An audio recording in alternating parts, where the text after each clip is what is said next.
ਚਲੋ ਮਿੰਟੂ ਜੀ ਸ਼ੁਰੂ ਕਰਦੇ ਹਾਂ। ਕਹਿੰਦੇ ਜਿਹੜੇ ਮੁੱਖ ਮੰਤਰੀ ਅਮਰਿੰਦਰ ਸਿੰਘ ਉਹ ਬਟਾਲਾ ਪਹੁੰਚੇ ਨੇ ਤੇ ਮਾਮਲੇ ਵਿੱਚ ਹੁਣ ਹੋਈ ਐਫ ਆਈ ਆਰ।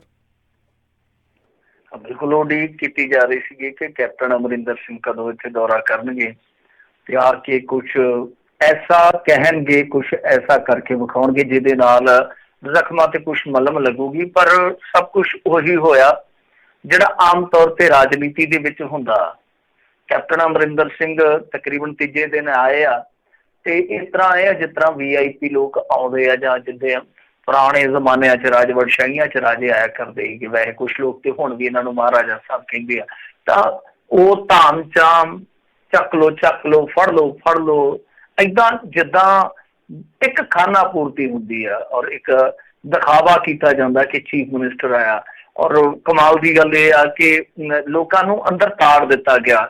ਜਿਹੜੇ ਲੋਕਲ ਪ੍ਰਸ਼ਾਸਕ ਹੁੰਦੇ ਆ, ਲੋਕਲ ਅਧਿਕਾਰੀ ਹੁੰਦੇ ਆ, ਕਈ ਵਾਰ ਉਹਨਾਂ ਨੂੰ ਇਹ ਚੀਜ਼ਾਂ ਲੱਗਣ ਲੱਗ ਪੈਂਦੀਆਂ ਕਿ ਹੁਣ ਸਾਡੇ ਉਲਟ ਜਾਊਗੀਆਂ, ਤਾਂ ਫਿਰ ਉਹ ਆਪਣੇ ਢੰਗ ਨਾਲ ਵੀ ਪੈਂਤੜੇ ਵਰਤ ਲੈਂਦੇ ਆ। ਕਈ ਵਾਰ ਪਾਰਟੀ ਵੀ ਆਪਣੇ ਪੱਧਰ ਤੇ ਕਹਿੰਦੀ ਆ ਕਿ ਕਿਤੇ ਨਮੋਸ਼ੀ ਨਾ ਹੋ ਜਾਵੇ ਸਾਡੀ ਇਸ ਜ਼ਿਲ੍ਹੇ ਦੇ ਵਿੱਚ। ਅੱਗੇ ਕਿਹੜਾ ਝੰਡੇ ਝੂਲਦੇ ਆ, ਵੈਸੇ ਅੱਗੇ ਬਹੁਤ ਹੋਈ ਪਈ ਆ। ਤਾਂ ਕਹਿਣ ਦਾ ਮਤਲਬ ਹੈ ਕਿ ਇਸ ਤਰ੍ਹਾਂ ਸੋਚ ਇੱਕ ਕੰਮ ਕਰਦੀ ਹੈ। ਤਾਂ ਉਸ ਸੋਚ ਦਾ ਸਿੱਟਾ ਅੱਜ ਵੇਖਣ ਨੂੰ ਮਿਲਿਆ ਜਦੋਂ ਇਹਨਾਂ ਦੇ ਪੁਲਿਸ ਕਰਮਚਾਰੀਆਂ ਨੇ, ਇਹਨਾਂ ਨੇ ਆਪਣੇ ਅਧਿਕਾਰੀਆਂ ਨੇ ਤਾੜ ਦਿੱਤੇ। ਲੋਕ ਜਿਹੜੇ ਲੋਕ ਮਿਲਣਾ ਚਾਹੁੰਦੇ ਸੀਗੇ ਕੈਪਟਨ ਅਮਰਿੰਦਰ ਸਿੰਘ ਦੇ ਨਾਲ, ਆਪਣਾ ਦੁੱਖ ਆਪਣਾ ਦਰਦ ਸਾਂਝਾ ਕਰਨਾ ਚਾਹੁੰਦੇ ਸਨ, ਉਹ ਤਾੜ ਦਿੱਤੇ ਗਏ।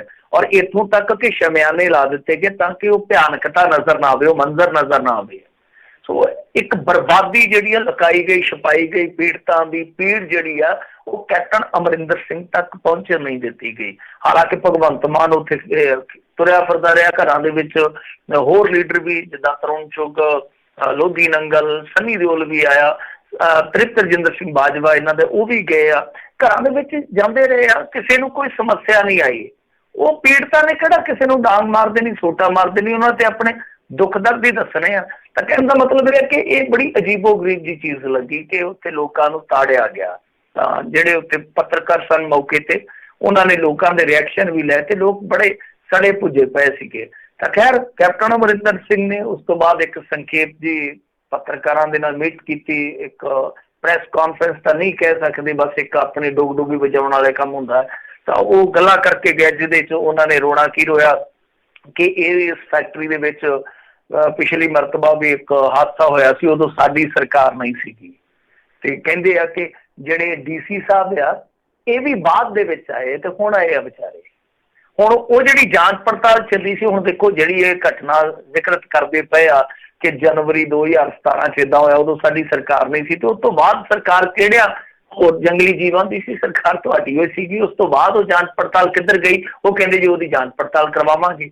ਤੇ ਲੋਕੀ ਕਹਿੰਦੇ ਹੁਣ ਗਾਂ ਇੱਕ ਹੋਰ ਹਾਦਸਾ ਹੋ ਜਾਊਗਾ, ਉੱਥੇ ਜਾ ਕੇ ਕਹਿ ਦਿਓ ਕਿ ਉਹ ਜਿਹੜੀ ਬਟਾਲੇ ਵਾਲੀ ਜਾਂਚ ਪੜਤਾਲ ਸੀ ਉਹ ਖੁੰਝ ਗਈ ਹੈ ਜੀ, ਹੁਣ ਇੱਥੇ ਜਾਂਚ ਪੜਤਾਲ ਕਰਵਾਵਾਂਗੇ।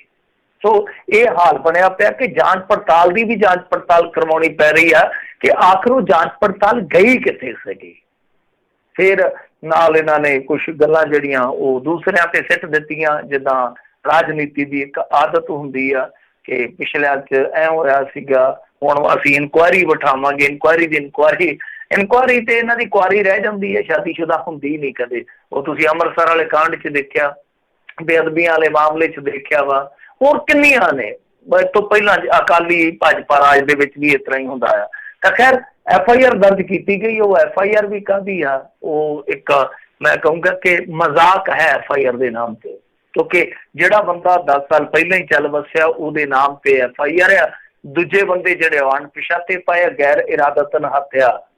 ਹੁਣ ਜਦੋਂ ਇਸ ਤਰ੍ਹਾਂ ਦੀ FIR ਹੋਊਗੀ ਉਹਦੇ ਵਿੱਚ ਤੁਸੀਂ ਕਿਹਨੂੰ ਦੋਸ਼ੀ ਸਾਬਤ ਕਰੋਗੇ? ਬਾਈ ਨੇਮ ਤੇ ਕਿਸੇ ਨੂੰ ਵੀ ਰੱਖਿਆ ਨਹੀਂ, ਕੱਲ ਨੂੰ ਕਿਸੇ ਨੂੰ ਨਾਮਜ਼ਦ ਵੀ ਕਰ ਲੈਂਦੇ ਆ। ਇਹਦੇ ਵਿੱਚ ਮੰਨ ਲਓ ਸਪੋਜ਼ ਕਰ ਲਓ ਕਿਸੇ ਨੂੰ ਇਹ ਨਾਮਜ਼ਦ ਵੀ ਕਰ ਲੈਂਦੇ ਆ, ਤਾਂ ਡਾਇਰੈਕਟ ਜਿਹੜੀ ਬਾਈ ਨੇਮ FIR ਨਹੀਂ ਹੁੰਦੀ ਉਹ ਬਹੁਤ ਕਮਜ਼ੋਰ ਹੋ ਜਾਂਦੀ ਆ।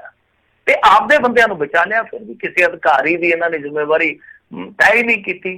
ਕਿਸੇ ਦੀ ਜ਼ਿੰਮੇਵਾਰੀ ਹੈ ਜਿਹੜੀ ਉਹ ਠਹਿਰਾਈ ਨਹੀਂ ਹੈ ਕਿ ਹਾਂ ਭਾਈ ਇਹਦੀ ਜ਼ਿੰਮੇਵਾਰੀ ਬਣਦੀ ਸੀ, ਕੁਤਾਹੀ ਇਹਨਾਂ ਨੇ ਕੀਤੀ ਆ। ਕੁਤਾਹੀ ਤੇ ਇਸ ਲੈਵਲ ਦੀ ਹੋਈ ਆ ਕਿ ਦੇਖੋ ਜਦੋਂ ਇਹ ਹਾਦਸਾ ਵਾਪਰ ਗਿਆ ਤਾਂ ਉਸ ਤੋਂ ਬਾਅਦ ਇਹਨਾਂ ਨੇ ਤੱਤ ਫੱਟ ਜਿਹੜੇ ਪੀੜਤ ਸੀਗੇ ਲਾਗੇ ਪਾਸੇ ਘਰਾਂ ਵਾਲੇ ਉਹ ਕੱਢ ਦਿੱਤੇ ਕਿ ਇੱਥੋਂ ਨਿਕਲੋ ਕੋਈ ਲਾਸ਼ਾਂ ਸੰਭਾਲਣ ਲੱਗ ਪਿਆ, ਜਾਨੀ ਤੌਰ ਪਹੁੰਚ ਜਾਂਦੇ। ਤੁਹਾਨੂੰ ਪਤਾ ਹੀ ਹੈ ਜਦੋਂ ਇਸ ਤਰ੍ਹਾਂ ਕਿਸੇ ਪਰਿਵਾਰ ਦੇ ਨਾਲ ਹੋ ਜਾਂਦੀ ਹੈ।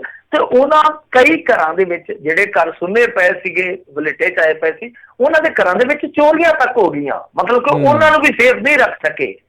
ਹੁਣ ਸਭ ਤੋਂ ਵੱਡਾ ਸਵਾਲ ਤੇ ਉਹ ਮ੍ਰਿਤਕਾਂ ਨੂੰ ਇਹਨਾਂ ਨੇ ਕਹਿ ਦਿੱਤਾ ਜੀ 2-2 ਲੱਖ ਰੁਪਈਆ ਦੇਵਾਂਗੇ।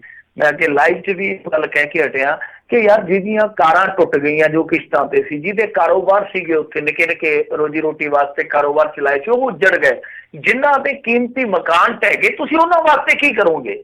ਸਭ ਤੋਂ ਵੱਡਾ ਸਵਾਲ ਤੇ ਉਹ ਆ ਨਾ ਕਿ ਚਲੋ ਜਿਨ੍ਹਾਂ ਦੇ ਨਾਲ ਇਹ ਹੋਣੀ ਵਾਪਰੀ ਹੈ, ਜਿਨ੍ਹਾਂ ਦੇ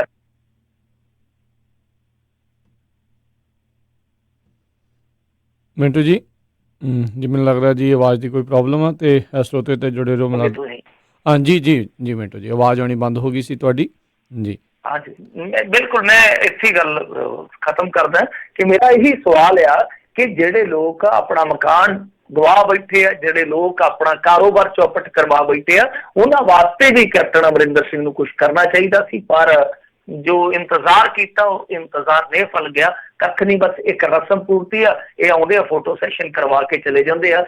ਸਿਆਸਤ ਦਾ ਅਜੀਬੋ-ਗਰੀਬ ਦਸਤੂਰ ਹੈ ਅੱਜ ਕੱਲ੍ਹ ਕਿ ਸੱਥਰਾਂ ਤੇ ਵੀ ਫੋਟੋ ਸੈਸ਼ਨ ਕਰਵਾਈ ਜਾਂਦੀ ਹੈ, ਸੱਥਰਾਂ ਤੇ ਵੀ ਸਿਆਸਤ ਕਰੀ ਜਾਂਦੀ ਹੈ। ਜੀ।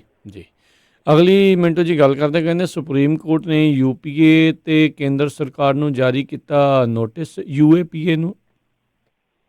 ਨਹੀਂ, ਇਹ ਇਦਾਂ ਆ ਕਿ UAPA ਕਾਨੂੰਨ ਆ, ਉਹਦੇ ਤੇ ਕੇਂਦਰ ਸਰਕਾਰ ਨੂੰ ਨੋਟਿਸ ਜਾਰੀ ਕਰ ਦਿੱਤਾ। ਕਹਿਣ ਦਾ ਮਤਲਬ ਹੈ ਕਿ ਤੁਹਾਨੂੰ ਯਾਦ ਹੋਣਾ ਆਪਾਂ ਕਰਦੇ ਰਹੇ ਉਹ ਖਬਰ ਕਿ UAPA ਇਹਨਾਂ ਨੇ ਬਿੱਲ ਜਿਹੜਾ ਲੈ ਆਂਦਾ, ਉਹਦੇ ਵਿੱਚ ਕੁਝ ਇਦਾਂ ਦੇ ਪ੍ਰਬੰਧ ਆ ਜਿਨ੍ਹਾਂ ਤੇ ਕਾਫੀ ਸੰਸਾ ਹੈ, ਕਾਫੀ ਸ਼ੰਕਾ ਆ ਕਿ ਇਹਨਾਂ ਦੀ ਵਰਤੋਂ ਹੋ ਸਕਦੀ। ਉਹਦੇ ਵਿੱਚ ਕਾਫੀ ਨੁਕਤੇ ਆ। ਜਿਹੜਾ ਇਹ UAPA ਬਿੱਲ ਆ, ਹਾਲਾਂਕਿ ਕਾਨੂੰਨ ਦੇ ਰੂਪ ਦੇ ਵਿੱਚ ਆ ਗਿਆ। ਇਹਦੇ 'ਚ ਕੀ ਆ ਕਿ ਜਿੱਦਾਂ ਆਪਾਂ ਅੱਗੇ ਵੀ ਵਿਚਾਰਿਆ ਸੀਗਾ ਕਿ ਕਿਸੇ ਵੀ ਵਿਅਕਤੀ ਵਿਸ਼ੇਸ਼ ਨੂੰ ਇਹ ਅੱਤਵਾਦੀ ਐਲਾਨ ਸਕਦੇ ਆ, ਚਾਹੇ ਉਹਨੇ ਕੋਈ ਅੱਤਵਾਦੀ ਗਤੀਵਿਧੀ ਨਾ ਅੰਜਾਮ ਦਿੱਤੀ ਹੋਵੇ, ਚਾਹੇ ਉਹ ਕਿਸੇ ਸੰਗਠਨ ਨਾਲ ਨਹੀਂ ਜੁੜਿਆ। ਮਤਲਬ ਕਿ ਜੇ ਇਹਨਾਂ ਨੂੰ ਲੱਗਦਾ ਕਿ ਇਹਦੀ ਕਿਤੇ ਨਾ ਕਿਤੇ ਇਹਦੀ ਦਲੀਲ ਬਣਦੀ ਪਈ ਆ, ਕਿਤੇ ਨਾ ਕਿਤੇ ਇਹਦੀ ਰਾਏ ਬਣਦੀ ਪਈ ਇੱਧਰ ਨੂੰ, ਤਾਂ ਉਹ ਵੀ ਪੈਮਾਨਾ ਇਹਨਾਂ ਦੇ ਕੋਲ ਹੈਗਾ ਕਿ ਚੱਕ ਕਰ ਸਕਦੇ ਇਸ ਬੰਦੇ ਨੂੰ।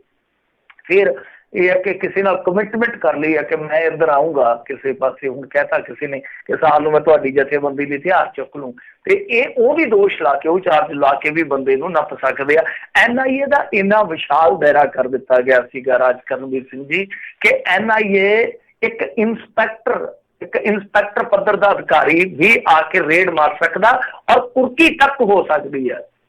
ਔਰ ਕਮਾਲ ਦੀ ਗੱਲ ਇਹ ਆ ਕਿ ਮੰਨ ਲਓ NIA ਸਾਡੇ ਪੰਜਾਬ ਦੇ ਵਿੱਚ ਰੇਡ ਕਰਦੀ ਹੈ, ਉਹਨਾਂ ਦੇ ਇੰਸਪੈਕਟਰ ਪੱਧਰ ਦਾ ਆ ਜਾਂਦਾ ਕੋਈ ਬੰਦਾ, ਤਾਂ ਵੀ ਕੋਈ ਨਹੀਂ ਰੋਕ ਸਕਦਾ, ਚਾਹੇ ਉਹ ਰਾਜ ਨੂੰ ਇਨਫੋਰਮ ਕਰਨ ਜਾਂ ਨਹੀਂ ਕਰਨ। ਇੱਕ ਬਹੁਤ ਵੱਡਾ ਸਵਾਲ ਆ ਕਿ ਜੋ ਖੁਦ ਮੁਖਤਿਆਰੀ ਥੋੜੀ ਜਿਹੀ ਹੈਗੀ ਆ ਰਾਜਾਂ ਦੇ ਕੋਲ, ਜਿਹਨੂੰ ਆਪਾਂ ਫੈਡਰਲਿਜ਼ਮ ਕਹਿ ਦਿੰਦੇ ਆ, ਉਹ ਵੀ ਬਿਲਕੁਲ ਨੁਕਰੇ ਲਾ ਦਿੱਤੀ ਗਈ ਆ। ਸਭ ਤੋਂ ਵੱਡਾ ਮੇਰੇ ਖਿਆਲ ਦੇ ਨਾਲ ਕਾਨੂੰਨੀ ਝੰਜਟ ਇਸ ਮਾਮਲੇ 'ਚ ਇਹੋ ਹੀ ਆ ਕਿ ਰਾਜਾਂ ਦੇ ਕੁਛ ਅਧਿਕਾਰ ਨੇ, ਜਿੱਦਾਂ ਹੁਣ CBI ਹੈ ਜਿਹੜੀ, ਉਹ ਕਈ ਰਾਜਾਂ ਦੇ ਵਿੱਚ ਦੇਖ ਲਓ ਵੜਨ ਨਹੀਂ ਦਿੱਤੀ ਚੀਫ ਮਿਨਿਸਟਰਾਂ ਨੇ, ਕਿਉਂਕਿ ਉਹਨਾਂ ਦੇ ਕੋਲ ਆਪਣੇ ਅਧਿਕਾਰ ਹੈ। ਹਾਲਾਂਕਿ ਉਹ ਵੀ ਇੱਕ ਲੜਾਈ ਆ, ਤਾਂ ਉਹ ਜਿਹੜੇ ਅਧਿਕਾਰ ਹੈ ਬਿਲਕੁਲ ਖਤਮ ਹੈ ਕਿ ਤੁਸੀਂ ਇਨਫੋਰਮ ਵੀ ਨਹੀਂ ਕਰਨਾ, ਜਾ ਕੇ ਜਿਹਨੂੰ ਮਰਜ਼ੀ ਨੱਪ ਲਓ। ਤਾਂ ਇਹਦੇ ਤੇ ਮੇਰੇ ਖਿਆਲ ਦੇ ਨਾਲ ਕਾਨੂੰਨੀ ਪੇਚ ਫਸੂਗਾ। ਸੁਪਰੀਮ ਕੋਰਟ ਨੇ ਨੋਟਿਸ ਜ਼ਰੂਰ ਜਾਰੀ ਕਰ ਦਿੱਤਾ। ਹਾਲਾਂਕਿ ਇਹਨਾਂ ਨੇ ਇੱਕ ਦੋ ਪ੍ਰਬੰਧ ਤੇ ਕੀਤੇ ਇਹਦੇ ਵਿੱਚ। ਮੈਂ ਨੁਕਤੇ ਤੁਹਾਨੂੰ ਘੱਟ ਗਿਣਾਏ, ਬਹੁਤ ਸਾਰੇ ਨੁਕਤੇ ਨੇ ਇਹਦੇ ਵਿੱਚ, ਕਿਉਂਕਿ ਇੱਕ ਐਕਟ ਆ, ਐਕਟ ਦੇ ਵਿੱਚ ਬਹੁਤ ਨੁਕਤੇ ਹੁੰਦੇ, ਮੈਂ ਮੇਨਲੀ ਤੁਹਾਨੂੰ ਦੱਸਿਆ। ਤਾਂ ਜਿਹੜੇ ਇਹਨਾਂ ਨੇ ਪ੍ਰਬੰਧ ਕੀਤੇ ਗਏ ਕਿ ਦੁਰਵਰਤੋਂ ਨਾ ਹੋਵੇ, ਉਹਦੇ ਵਿੱਚ ਇਹ ਵੀ ਕਿਹਾ ਕਿ ਜੇ ਕਿਸੇ ਨੂੰ ਲੱਗਦਾ ਉਹਦੇ ਨਾਲ ਧੱਕਾ ਹੋ ਗਿਆ ਤਾਂ ਉਹ ਹੋਮ ਮਿਨਿਸਟਰੀ ਤੱਕ ਅਪਰੋਚ ਕਰ ਸਕਦਾ, ਪਹੁੰਚ ਕਰ ਸਕਦਾ, ਤੇ 45 ਦਿਨਾਂ ਦੇ ਅੰਦਰ ਅੰਦਰ ਉਸ ਅਪੀਲ ਤੇ ਫੈਸਲਾ ਲੈਣਾ ਪਊਗਾ ਹੋਮ ਮਿਨਿਸਟਰੀ ਨੂੰ। ਫਿਰ ਦੂਜੀ ਗੱਲ ਇਹ ਹੈ ਕਿ ਇੱਕ ਰਿਵਿਊ ਕਮੇਟੀ ਵੀ ਬਣਾਈ ਜਾਊਗੀ, ਜਿਹਦੇ 'ਚ ਜੇ ਕੋਈ ਵਿਸ਼ੇਸ਼ ਵਿਅਕਤੀ ਅੱਤਵਾਦੀ ਐਲਾਨਿਆ ਜਾਂਦਾ ਜਾਂ ਸੰਗਠਨ ਅੱਤਵਾਦੀ ਐਲਾਨਿਆ ਜਾਂਦਾ ਤਾਂ ਉਹ ਵੀ ਸੁਣਵਾਈ ਦੀ ਗੁਜ਼ਾਰਿਸ਼ ਕਰ ਸਕਦਾ। ਪਰ ਇਹਦੇ ਵਿੱਚ ਹੁਣ ਚੱਕਰ ਤੇ ਇਹ ਹੈ ਨਾ ਕਿ ਜਿਹੜਾ ਬੰਦਾ ਐਡੇ ਕਸੂਤੇ ਮਾਮਲੇ 'ਚ ਫਸ ਗਿਆ, ਉਹ ਕਿੱਥੇ ਜਾ ਕੇ ਉਹ ਹੋਮ ਸੈਕਟਰੀ ਤੱਕ ਪਹੁੰਚ ਕਰੂਗਾ, ਹੋਮ ਮਿਨਿਸਟਰ ਤੱਕ ਪਹੁੰਚ ਕਰੂਗਾ, ਉਹਦੇ ਘਰ ਦੇ ਕਿੱਦਾਂ ਜਾਣਗੇ? ਇੱਕ ਬਹੁਤ ਵੱਡਾ ਸਵਾਲ ਆ। ਤੇ ਜੇ ਮੰਨ ਲਓ ਰਿਵਿਊ ਕਮੇਟੀ ਕਹਿ ਵੀ ਦਿੰਦੀ ਆ ਕਿ ਇਹ ਬੰਦਾ ਜੀ ਨਹੀਂ ਬਣਦਾ, ਤੇ ਉਦੋਂ ਤੱਕ ਤੇ ਉਹਦੀ ਛਿੱਲ ਲੈ ਚੁੱਕੀ ਹੋਣੀ ਆ, ਉਦੋਂ ਤੱਕ ਤੇ ਉਹਦੀ ਤਸੱਲੀ ਹੋ ਚੁੱਕੀ ਹੋਣੀ ਆ। ਸੋ ਇਸ ਕਰਕੇ ਇਹ ਕੋਈ ਇੱਕ ਪਟੀਸ਼ਨ ਪਈ ਆ ਜਿਹਦੇ ਤੇ ਹੁਣ ਸੁਪਰੀਮ ਕੋਰਟ ਨੇ ਸੁਣਵਾਈ ਦਾ ਫੈਸਲਾ ਕੀਤਾ, ਕੇਂਦਰ ਸਰਕਾਰ ਨੂੰ ਨੋਟਿਸ ਜਾਰੀ ਕਰ ਦਿੱਤਾ। ਦਿਲਚਸਪ ਬਹਿਸ ਹੋਏਗੀ ਕਿ ਕੀ ਇਹ ਕਾਨੂੰਨ ਜਿਹੜਾ ਇਹਨਾਂ ਨੇ ਲਿਆਂਦਾ ਉਹ ਸਹੀ ਹੈ ਜਾਂ ਕਾਨੂੰਨੀ ਪੈਮਾਨੇ ਤੇ, ਸੰਵਿਧਾਨਕ ਪੈਮਾਨੇ ਤੇ ਉਹ ਖਰਾ ਨਹੀਂ ਉਤਰਦਾ। ਜੀ ਜੀ ਜੀ। ਅਗਲੀ ਜਿਹੜੀ ਮਿੰਟੂ ਜੀ ਗੱਲ ਕਰਦੇ, ਕਹਿੰਦੇ ਤਰਨਤਾਰਨ ਧਮਾਕੇ ਵਿੱਚ ਕੈਪਟਨ ਅਮਰਿੰਦਰ ਨੇ ਹੁਣ ਕੀਤਾ ਹੈ ਖੁਲਾਸਾ। ਹਾਂ, ਇੱਧਰ ਹੁਣ 3-4 ਦਿਨ ਇਹ ਤਗੜੇ ਖੁਲਾਸੇ ਕਰਨਗੇ ਤਾਂ ਕਿ ਉਧਰੋਂ ਧਿਆਨ ਹਟ ਜਾਵੇ। ਇਹਨਾਂ ਨੇ ਸਿੱਧੇ ਤੌਰ ਤੇ ਮੈਂ ਕਹੂੰਗਾ ਕਿ ਅੱਤਵਾਦੀ ਗਤੀਵਿਧੀ ਦੇ ਨਾਲ ਇਹ ਕੰਮ ਛੋੜ ਦਿੱਤਾ। ਪਰ ਆਪਾਂ ਚਲੋ ਕੁਛ ਬਚਾ ਕੇ ਚੱਲਦੇ ਆ, ਕਿਉਂਕਿ ਮੁੜ ਕੇ ਇਹ ਤੇ ਮੁੱਕਰ ਸਕਦੇ ਆ ਕਿ ਸਾਡੇ ਬਿਆਨ ਨੂੰ ਤੋੜ ਮਰੋੜ ਦਿੱਤਾ, ਆਪਣੇ ਅੱਗੇ ਕਿੱਥੇ ਭੱਜ ਕੇ ਜਾਊਗੇ। ਤਾਂ ਇਹਨਾਂ ਨੇ ਅੱਜ ਕਿਹਾ ਕਿ ਦੇਖੋ ਜੀ, ਉਹ ਬੋਤਲ ਬੰਬ ਬਣਾ ਰਹੇ ਸਨ ਮੁੰਡੇ ਜਿਹੜੇ ਇਹਦੀ ਚਪੇਟ ਦੇ ਵਿੱਚ ਆਏ ਆ, ਇਸ ਬਲਾਸਟ ਦੀ ਚਪੇਟ ਦੇ ਵਿੱਚ ਆਏ, ਜਿਨ੍ਹਾਂ ਚ 2 ਮਰ ਗਏ ਆ, 1 ਗੰਭੀਰ ਜ਼ਖਮੀ ਆ। ਤੇ ਉੱਥੇ ਵੈਸੇ ਸਾਜੋ ਸਮਾਨ ਤੇ ਮਿਲਿਆ, ਕਈ ਮਿਲੀ ਆ, ਜਾਂ ਇੱਕ ਸਮਾਰਟਫੋਨ ਮਿਲਿਆ, ਕੁਛ ਹੋਰ ਇਸ ਤਰ੍ਹਾਂ ਦੀਆਂ ਚੀਜ਼ਾਂ ਮਿਲੀਆਂ। ਮਤਲਬ ਕਿ ਹੈ ਤੇ ਕੁਛ ਗੜਬੜ ਸੀਗੀ, ਪਰ ਸਿੱਧੇ ਤੌਰ ਤੇ ਅੱਤਵਾਦੀ ਗਤੀਵਿਧੀ ਕੁਛ ਘੰਟਿਆਂ ਬਾਅਦ ਐਲਾਨ ਦੇਣੀ, ਕਿਉਂਕਿ ਹਾਲੇ ਤੱਕ ਜਿਹੜਾ ਬਚਿਆ ਮੁੰਡਾ ਉਹਦੀ ਕੋਈ ਇੰਟਰੋਗੇਸ਼ਨ ਨਹੀਂ ਹੋਈ, ਕੋਈ ਉਹਦੀ ਸਟੇਟਮੈਂਟ ਦਰਜ ਨਹੀਂ ਹੋਈ। ਸਿਰਫ ਮਤਲਬ ਕਿ ਹਾਲਾਤਾਂ ਦੇ ਮੱਦੇਨਜ਼ਰ ਹੀ ਇਹ ਸਟੇਟਮੈਂਟ ਆ ਰਹੀਆਂ। NIA ਹਾਲਾਂਕਿ ਮੌਕੇ ਤੇ ਪਹੁੰਚ ਗਈ ਆ, ਮੇਰੇ ਖਿਆਲ ਦੇ ਨਾਲ NIA ਨੇ ਉਹ ਕੰਮ ਸ਼ੁਰੂ ਕਰ ਦਿੱਤਾ ਜਿਹਦੀ ਆਪਾਂ ਚਰਚਾ ਕਰਦੇ ਪਏ ਜੀ ਜੀ, ਕਿਉਂਕਿ ਉਹ ਝੱਟ-ਫੱਟ ਕਿਤੇ ਵੀ ਪਹੁੰਚ ਸਕਦੇ ਆ ਇਸ ਸਮੇਂ। ਤਾਂ ਉਹ ਮਿਲੇ ਆ ਹਾਲਾਤ ਜੋ ਬਣਦੇ ਨਜ਼ਰ ਆਏ ਆ, ਜਿਹਨਾਂ ਨੂੰ ਆਪਾਂ ਸਰਕਮਸਟੈਂਸਸ ਕਹਿ ਦਿੰਦੇ ਆ, ਤਾਂ ਉਹਨਾਂ ਤੋਂ ਜਾਪਦਾ ਹੈ ਕਿ ਇਹ ਗੜਬੜੀ ਤਾਂ ਕੁਛ ਹੈਗੀ ਸੀਗੀ। ਪਰ ਉਹਨੂੰ ਹੁਣ ਇਹ ਕਿਸ ਤਰ੍ਹਾਂ ਲੈਂਦੇ ਆ ਅੱਗੇ ਚੱਲ ਕੇ, ਕਿਸ ਤਰ੍ਹਾਂ ਇਹ ਜਾ ਕੇ ਖੁਲਾਸੇ ਦੇ ਰੂਪ ਦੇ ਵਿੱਚ ਕਰਦੇ ਆ, ਇੰਤਜ਼ਾਰ ਕਰਦੇ ਆ। ਪਰ ਉਹ ਮੁੰਡੇ ਰਾਤ ਨੂੰ ਖਾਲੀ ਪਲਾਟ ਦੇ ਵਿੱਚ ਆਏ, ਕੀ ਪੁੱਟਦੇ ਪਏ ਸੀ, ਕੀ ਨੱਪਦੇ ਪਏ ਸੀ, ਸਮਝ ਤੋਂ ਪਰੇ ਦੀ ਗੱਲ ਆ। ਪਰ ਇਹਨਾਂ ਨੇ ਕਿਹਾ ਕਿ ਬੋਤਲ ਬੰਬ ਬਣਾ ਰਹੇ ਸੀਗੇ, ਪ੍ਰਯੋਗ ਕਰਦੇ ਪਏ ਸੀਗੇ। ਜੋ ਬੋਤਲ ਬੰਬ ਬਣਾ ਰਹੇ ਸੀਗੇ ਤੇ ਕਈ ਨਾਲ ਉਹ ਕੀ ਖੱਡਾ ਖੋਦਦੇ ਪਏ ਸੀਗੇ, ਕੀ ਕਰਦੇ ਸੀਗੇ, ਉਹ ਬਹੁਤ ਬਰੀਕੀ ਜਾਂਚ ਦਾ ਵਿਸ਼ਾ ਹੈ। ਪਰ ਮੇਰੇ ਖਿਆਲ ਦੇ ਨਾਲ ਇੰਤਜ਼ਾਰ ਕਰਨਾ ਚਾਹੀਦਾ, ਵੇਖਣਾ ਚਾਹੀਦਾ ਕਿ ਉਹਨਾਂ ਦੀ ਸਟੇਟਮੈਂਟ ਕੀ ਆਉਂਦੀ ਹੈ। ਹਾਲਾਂਕਿ ਇੱਕ ਦਾ ਵਿੱਚ ਥੋੜਾ ਕ੍ਰਿਮੀਨਲ ਰਿਕਾਰਡ ਵੀ ਨਿਕਲਦਾ ਪਿਆ ਤੇ ਉਹਦੇ ਆਂਢ ਗੁਆਂਢ ਵਾਲੇ ਵੀ ਕਹਿੰਦੇ ਆ ਕਿ ਬੰਦੇ ਦੇ ਕੋਲ ਸ਼ੱਕੀ ਆਉਂਦੇ ਜਾਂਦੇ ਸਨ। ਪਰ ਜਿਹੜੇ 2 ਮਰ ਗਏ ਆ, 2 ਬਚੜੇ ਪਿੰਡ ਦੇ ਸਨ, 1 ਕਾਤਗਿਲ ਪਿੰਡ ਦਾ ਸੀਗਾ। ਤੇ ਮਤਲਬ ਕਿ ਤੀਜੇ ਪਿੰਡ ਜਾ ਕੇ ਸਾਰਾ ਕੁਛ ਕਰਦੇ ਪਏ ਸੀਗੇ, ਉਹ ਪੰਡੋਰੀ ਗੋਲਾ ਪਿੰਡ ਹੈ ਜਿੱਥੇ ਇਹ ਸਭ ਕੁਛ ਹੋਇਆ। ਤਾਂ ਹੁਣ ਇਹ ਥੋੜੀਆਂ ਜਿਹੀਆਂ ਗਤੀਵਿਧੀਆਂ ਤੇ ਸ਼ੱਕੀ ਜਾਪਦੀਆਂ। ਪਰ ਇੱਕ ਚੀਜ਼ ਹੋਰ ਵੀ ਕੁਛ ਅਖਬਾਰਾਂ ਨੇ ਲਿਖਿਆ, ਇੱਕਾ ਦੁੱਕਾ ਨੇ ਲਿਖਿਆ ਕਿ ਇੱਕ ਮੁੰਡਾ ਜਿਹੜਾ ਬਚ ਗਿਆ, ਜਿਹਦੀਆਂ ਅੱਖਾਂ ਚਲੇ ਗਈਆਂ, ਗੁਰਜੰਟ ਸਿੰਘ, ਉਹਦੇ ਖਾਤੇ 'ਚ ਫੋਰਨ ਫੰਡਿੰਗ ਵੀ ਹੋਈ ਆ। ਉਹ ਹੁਣ ਕੀ ਨਿਕਲਦਾ ਲਿੰਕ, ਇੰਤਜ਼ਾਰ ਕਰਨਾ ਪਊਗਾ। ਪਰ ਜੇ ਕਿਸੇ ਨੇ ਇਸ ਤਰ੍ਹਾਂ ਇਹਨਾਂ ਮੁੰਡਿਆਂ ਨੂੰ ਬਹਿਲਾ ਕੇ, ਫੁਸਲਾ ਕੇ, ਪੁਚਲਾ ਕੇ ਇੱਧਰ ਲਾਇਆ ਤੇ ਤਾਂ ਵੀ ਗਲਤ ਕੰਮ ਆ। ਤੇ ਜੇ ਇਹ ਕੁਛ ਆਪਣੇ ਪੱਧਰ ਤੇ ਜਾਤੀਗਤ ਤੌਰ ਤੇ ਕਰਨ ਜਾ ਰਹੇ ਸੀਗੇ ਤਾਂ ਵੀ ਗਲਤ ਆ ਕਿ ਏਡਾ ਵੱਡਾ ਕਦਮ, ਜੇ ਆਪ ਇੰਨਾ ਵੱਡਾ ਇਹਨਾਂ ਨੇ ਖਤਰਾ ਮੁੱਲ ਲਿਆ ਤੇ ਇੰਨਾ ਵੱਡਾ ਨੁਕਸਾਨ ਝੱਲਿਆ। ਜੇ ਕਿਸੇ ਨਾਲ ਕੋਈ ਮਾੜੀ ਮੋਟੀ ਰੰਜਿਸ਼ ਸੀ ਜਾਂ ਕੋਈ ਹੋਰ ਖਾਰ ਸੀਗੀ ਜਿਹਦੇ ਚੱਲਦੇ ਏਡਾ ਵੱਡਾ ਕਦਮ ਚੁੱਕ ਰਹੇ ਸੀ, ਤੇ ਅਗਲੇ ਦਾ ਕਿੰਨਾ ਵੱਡਾ ਨੁਕਸਾਨ ਕਰ ਦੇਣਾ ਹੈ। ਪਰ ਜੇ ਕਿਸੇ ਨੇ ਇਹਨਾਂ ਨੂੰ ਪੁਚਲਾਇਆ, ਚਾਹੇ ਉਹ ਬਾਹਰ ਬੈਠਾ ਚਾਹੇ ਤੇ ਅੰਦਰ ਬੈਠਾ, ਤਾਂ ਵੀ ਗੱਲ ਠੀਕ ਨਹੀਂ, ਕਿਉਂਕਿ ਇਹ ਬਗਾਨੇ ਘਰਾਂ ਦਾ ਜਾੜ ਹੋ ਗਿਆ। ਵੇਖ ਲਓ, ਗਲਤ ਪਾਸੇ ਬਹਿ ਗਿਆ। ਜੀ ਜੀ, ਬਿਲਕੁਲ। ਅਗਲੀ ਜਿਹੜੀ ਗੱਲ ਕਰਦੇ, ਕਹਿੰਦੇ ਮਲੋਟ ਤੋਂ ਲੰਬੀ ਵਿੱਚ ਅਕਾਲੀਆਂ ਨੇ ਲਾਏ ਧੱਕੇਸ਼ਾਹੀ ਦੇ ਦੋਸ਼। ਇਹ ਧੱਕੇਸ਼ਾਹੀਆਂ ਦੇ ਗੜ ਰਹੇ ਆ, ਵੈਸੇ ਸਮਾਂ ਬਦਲ ਜਾਂਦਾ, ਪਰ ਉਹ ਹੁਣ ਮੇਰੇ ਖਿਆਲ ਦੇ ਨਾਲ ਉਹ ਮਿੱਥ ਵੀ ਬਦਲਣ ਦੀ ਜ਼ਰੂਰਤ ਹੈ, ਜਿਹਦੇ 'ਚ ਆਪਾਂ ਕਹਿ ਦਿੰਦੇ ਕਦੇ ਆਪ ਦੀਆਂ, ਕਦੇ ਬਾਪ ਦੀਆਂ, ਕਦੇ ਦਾਦੇ ਦੀਆਂ, ਕਦੇ ਪੋਤੇ ਦੀਆਂ, ਇਹਦਾ ਬਹੁਤ ਕੁਛ ਕਹਿੰਦੇ ਆ। ਇਹ ਵੀ ਕਹਿ ਦਿੰਦੇ ਹੁੰਦੇ ਆ ਕਿ ਇਹ ਢਲਦੇ ਪਰਛਾਵੇਂ ਆ, ਸਵੇਰੇ ਇੱਧਰ ਸ਼ਾਮ ਨੂੰ ਉੱਧਰ, ਏਦਾਂ ਦੇ ਕਈ ਡਾਇਲੋਗ ਬੋਲੇ ਜਾ ਸਕਦੇ ਆ। ਪਰ ਕਹਿਣ ਦਾ ਮਤਲਬ ਹੈ ਕਿ ਹਰੇਕ ਦਫਾ ਤੁਸੀਂ ਇਹ ਕਹਿ ਕੇ ਕਿ ਫਲਾਣ ਨੇ ਕੀਤਾ ਸੀਗਾ ਧੱਕਾ ਤੇ ਫਲਾਣ ਕਰਦਾ ਪਿਆ, ਹੁਣ ਮੌਕਾ ਹੈ ਤੇ ਇਹ ਠੀਕ ਨਹੀਂ। ਮੇਰੇ ਖਿਆਲ ਦੇ ਨਾਲ ਕਿਤੇ ਨਾ ਕਿਤੇ ਤੇ ਇਹ ਚੀਜ਼ ਬਦਲਣ ਦੀ ਜ਼ਰੂਰਤ ਆ। ਤਾਂ ਹੁਣ ਲੰਬੀ ਤੇ ਮਲੋਟ ਦੀ ਕੀ ਸਮੱਸਿਆ ਕਿ ਇਹ ਬਹੁਤ ਹੱਦ ਤੱਕ ਜ਼ੋਰ ਲਾ ਕੇ ਕੈਪਟਨ ਅਮਰਿੰਦਰ ਸਿੰਘ ਆ ਗਿਆ, ਤਾਂ ਵੀ ਪ੍ਰਕਾਸ਼ ਸਿੰਘ ਬਾਦਲ ਨਹੀਂ ਹਾਰਿਆ। ਫਿਰ ਬਾਅਦ ਦੇ ਵਿੱਚ ਇਹਨਾਂ ਨੇ ਪੂਰਾ ਜ਼ੋਰ ਲਾਇਆ ਸੀਗਾ, ਇੱਥੇ ਇਹਨਾਂ ਨੂੰ ਹਰਾ ਨਹੀਂ ਸਕਿਆ ਜਿਹੜੀਆਂ ਚੋਣਾਂ ਹੋਈਆਂ ਸੀ ਬਲਾਕ ਸੰਮਤੀ ਵਗੈਰਾ ਦੀਆਂ। ਤਾਂ ਹੁਣ ਕੀ ਹੈ ਕਿ ਚੇਅਰਮੈਨੀਆਂ ਲਈ ਹੋਣਾ ਇਲੈਕਸ਼ਨ। ਤਾਂ ਇੱਥੇ ਕੀ ਹੋ ਰਿਹਾ, ਇਹਨਾਂ 2 ਇਲਾਕਿਆਂ ਦੇ ਵਿੱਚ, ਲੰਬੀ ਤੇ ਮਲੋਟ ਵੈਸੇ ਇਲਾਕਾ ਤੇ 2 ਹਲਕੇ ਕਹਿ ਲਓ, ਤਾਂ ਇੱਥੇ ਇਹਨਾਂ ਦਾ ਬਹੁਮਤ ਹੈ ਅਕਾਲੀਆਂ ਦਾ। ਉਸ ਬਹੁਮਤ ਨੂੰ ਤੋੜਨ ਵਾਸਤੇ ਅੱਧੀ ਰਾਤ ਜਿਹੜੇ ਬਲਾਕ ਸੰਮਤੀਆਂ ਦੇ ਮੈਂਬਰ ਅਕਾਲੀਆਂ ਦੇ, ਉਹਨਾਂ ਦੇ ਘਰਾਂ ਦੇ ਛਾਪੇ ਪੈਣ ਡੇ ਆ। ਛਾਪੇ ਕੀ, ਪੁਲਿਸ ਨੂੰ ਸਿਆਪੇ ਵੀ ਪੈਣ ਡੇ ਆ। ਇੱਕ ਬੰਦਾ ਚੁੱਕਣ ਪੈ ਕੇ ਜਾ ਕੇ ਰਾਤ ਨੂੰ 12 ਵਜੇ ਸਿਵਲ ਡਰੈਸਾਂ ਦੇ ਵਿੱਚ ਗੱਡੀਆਂ ਗੁੱਡੀਆਂ ਲੈ ਕੇ ਤਾਂ ਉੱਥੋਂ ਦੇ ਲੋਕਾਂ ਨੇ ਫਿਰ ਘੇਰ ਲਿਆ। ਉਹ ਜਿਹੜਾ ਬੰਦਾ ਸੀ ਉਹਨੂੰ ਪਤਾ ਲੱਗ ਗਿਆ ਕਿ ਪੁਲਿਸ ਮੈਨੂੰ ਚੁੱਕਣ ਆ ਸਕਦੀ, ਉਹ ਗੁਆਂਢੀਆਂ ਦੇ ਘਰੇ ਸੁੱਤਾ ਸੀ ਤੇ ਜਦੋਂ ਇਹ ਜਾ ਕੇ ਤੇ ਕੁਰਬਲ ਕਰਕੇ ਪਏ, ਉਹਨਾਂ ਨੇ ਪੁਲਿਸ ਘੇਰ ਲਈ, 4-5 ਜਣੇ ਇੱਥੇ ਰਹਿ ਗਏ। ਮੁੜ ਕੇ ਥਾਣੇਦਾਰ ਆ ਕੇ ਲਿਆ। ਥਾਣੇਦਾਰ ਹੁਣ ਆਖੀ ਜਾਂਦਾ ਉਹ ਤੇ ਨਹੀਂ, ਸਾਨੂੰ ਭੁਲੇਖਾ ਪੈ ਗਿਆ ਸੀਗਾ, ਉਹ ਤੇ ਕੋਈ ਕਿਸੇ ਹੋਰ ਕਾਲਾ ਰਾਮ ਦੇ ਘਰੇ ਜਾਣਾ ਸੀ, ਅਸੀਂ ਭੁਲੇਖੇ ਨਾਲ ਇਹਦੇ ਘਰ ਵੜ ਗਏ ਰਾਤ ਨੂੰ 12-1 ਵਜੇ ਤੋਂ ਬਾਅਦ। ਇਹੋ ਜਿਹਾ ਹਾਲ ਬਣਿਆ ਪਿਆ। ਇਸੇ ਤਰ੍ਹਾਂ ਇੱਕ ਹੋਰ ਪਿੰਡ ਆ ਮਲੋਟ ਦੇ ਲਾਗੇ, ਉੱਥੇ ਵੀ ਛਾਪਾ ਮਾਰਿਆ ਨੇ ਜਾ ਕੇ। ਉਹ ਵੀ ਬੰਦਾ ਸਾਰੇ ਸਕੀਮੀ, ਤੁਹਾਨੂੰ ਪਤਾ ਜਿਹੜਾ ਅਕਾਲੀ ਦਲ ਚ ਰਿਹਾ ਉਹ ਇਹਨਾਂ ਕੋਲ ਟ੍ਰੇਨਡ ਤੇ ਹੁੰਦਾ ਹੀ ਆ। ਉਹਨਾਂ ਨੇ ਪਹਿਲਾਂ ਹੀ ਭਾਪ ਲਿਆ ਸੀਗਾ ਸਾਡੇ ਨਾਲ ਇਹ ਹੁੰਦਾ, ਤੇ ਉਹ ਬੰਦੇ ਆਸੇ ਪਾਸੇ ਸੀ, ਉੱਥੇ ਵੀ ਗੇੜਾ ਖਾ ਕੇ ਆਏ। ਫਿਰ ਇਹ ਦੋਸ਼ ਲੱਗਣ ਡਏ ਆ ਕਿ ਬੰਦੇ ਤੋੜਨ ਵਾਸਤੇ ਲਾਲਚ ਦੇਣ ਡਏ ਆ ਕਿ 5-5 ਲੱਖ ਰੁਪਈਆ ਲੈ ਲਓ, ਤੁਸੀਂ ਕਰ ਲਓ ਆਪਣੀ ਦਲ ਬਦਲੀ। ਇਹ ਜਿਹੜੀ ਸਾਰੀ ਕਵੈਤ ਚੱਲਦੀ ਪਈ ਆ, ਜੇ ਆਪਾਂ ਸਮੁੱਚੇ ਤੌਰ ਤੇ ਵੇਖੀਏ, ਬਹੁਤ ਗਲਤ ਆ। ਇਹ ਦੇਖੋ, ਭਿੜ ਕੇ ਜਿੱਤੋ ਤੇ ਜਿੱਤ ਕੇ ਦਿਲ ਜਿੱਤੋ, ਤੁਹਾਨੂੰ ਹੇਰ-ਫੇਰ ਦੀ ਲੋੜ ਨਾ ਪਵੇ। ਹੁਣ ਤੁਹਾਡੇ ਕੋਲ ਸਰਕਾਰ ਕੀ ਹੋਇਆ, ਕੱਲ੍ਹ 2 ਬਲਾਕ ਸੰਮਤੀਆਂ ਦੇ ਚੇਅਰਮੈਨ ਬਣਾ ਵੀ ਜਾਣਗੇ, ਜ਼ਿਲ੍ਹਾ ਪ੍ਰੀਸ਼ਦ ਦਾ ਕੋਈ ਚੇਅਰਮੈਨ ਬਣ ਵੀ ਜਾਂਦਾ ਕਿਤੇ, ਕਸਮਾਂ ਦਾ ਸਿਰ ਕਵੇ ਕੀ ਆ ਉਹਦੇ ਚ। ਕੀ ਸਰਕਾਰ ਤੁਹਾਡੀ ਆ, ਵਿਕਾਸ ਤੁਸੀਂ ਕਰਨਾ। ਤੇ ਮਲੋਟ ਸ਼ਹਿਰ ਦੇ ਵਿੱਚ ਤੁਸੀਂ ਵੜੋ, ਵੜਦਿਆਂ ਸਾਰ 3-3 ਫੁੱਟ 4-4 ਫੁੱਟ ਦੇ ਖੱਡੇ ਸਵਾਗਤ ਕਰਦੇ ਆ। ਬੰਦਾ ਬਾ ਖੱਡਿਆਂ ਚ ਹੀ ਤੁਰਿਆ ਫਿਰਦਾ, ਖੱਡਿਆਂ ਚ ਹੁੱਲੇ ਹੁਲਾਰੇ ਆ। ਮਤਲਬ ਕਿ ਉੱਥੇ ਕੰਮ ਤੇ ਕਰਦੇ ਨਹੀਂ ਹੈ। ਕਦੀ ਕਿਸੇ ਕਾਂਗਰਸੀ ਦੀ ਆਡੀਓ ਆ ਜਾਂਦੀ ਆ, ਕਦੇ ਕਿਸੇ ਦੀ ਵੀਡੀਓ ਆ ਜਾਂਦੀ ਆ, ਕੋਈ ਉਹਦੇ ਤੋਂ ਛਕੀ ਜਾਂਦਾ, ਕੋਈ ਉਹ ਤੋਂ ਖੋਹ ਕੇ ਛਕਾਈ ਜਾਂਦਾ। ਕਹਿੰਦਾ ਮਤਲਬ ਕਿ ਤੁਸੀਂ ਕੰਮ ਕਰੋ, ਬਦਲਾਖੋਰੀ ਛੱਡੋ। ਜਿਹੜਾ ਤੁਹਾਡੇ ਕੋਲ ਥੋੜਾ ਬਹੁਤਾ ਸਮਾਂ ਬਚਿਆ ਇਸ ਇਲਾਕੇ 'ਚ ਕੰਮ ਕਰਕੇ ਦਿਖਾਓ। ਲੋਕ ਤੇ ਪਿੱਟਦੇ ਪਏ ਆ ਕਿ ਅਸੀਂ ਪਿਛਲਿਆਂ ਨੂੰ ਕਹਿੰਦੇ ਹਾਂ, ਚੱਲ ਪਿਛਲੇ ਕੁਛ ਮਾਮਲਿਆਂ 'ਚ ਚੰਗੇ ਸੀ, ਇਹ ਤੇ ਬਿਲਕੁਲ ਹੀ ਨਖਿੱਧ ਸਾਬਤ ਹੋਣ ਡਿਆ। ਤਾਂ ਇਹਨਾਂ ਨੇ ਉਹਨਾਂ ਲੋਕਾਂ ਨੂੰ ਚੰਗਿਆ ਘਵਾ ਦਿੱਤਾ ਜਿਨ੍ਹਾਂ ਲੋਕਾਂ ਨੂੰ ਪਿੱਟ ਕੇ ਇਹ ਲੋਕ ਇਹਨਾਂ ਵੱਲ ਹੋਏ ਸੀ।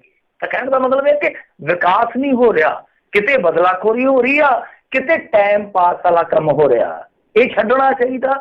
ਬਦਲਾਖੋਰੀ ਸੁੱਖਿਆ ਨਹੀਂ ਹੈ, ਇੱਕ ਨੇ ਕੀਤੀ ਹੈ ਤੇ ਦੂਜਾ ਆ ਕੇ ਕਰੂਗਾ ਹੀ ਕਰੂਗਾ। ਜਿਸ ਤਰ੍ਹਾਂ ਕਰੂਗਾ ਤੇ ਫਿਰ ਜਦੋਂ ਦੂਜੀ ਵਾਰੀ ਕਾਲੀ ਹੋਣਗੇ ਉਹ ਵੀ ਕਹਿਣਗੇ ਕਿ ਹੁਣ ਸਾਡਾ ਤੇ ਹੱਕ ਬਣਦਾ ਸਾਡਾ।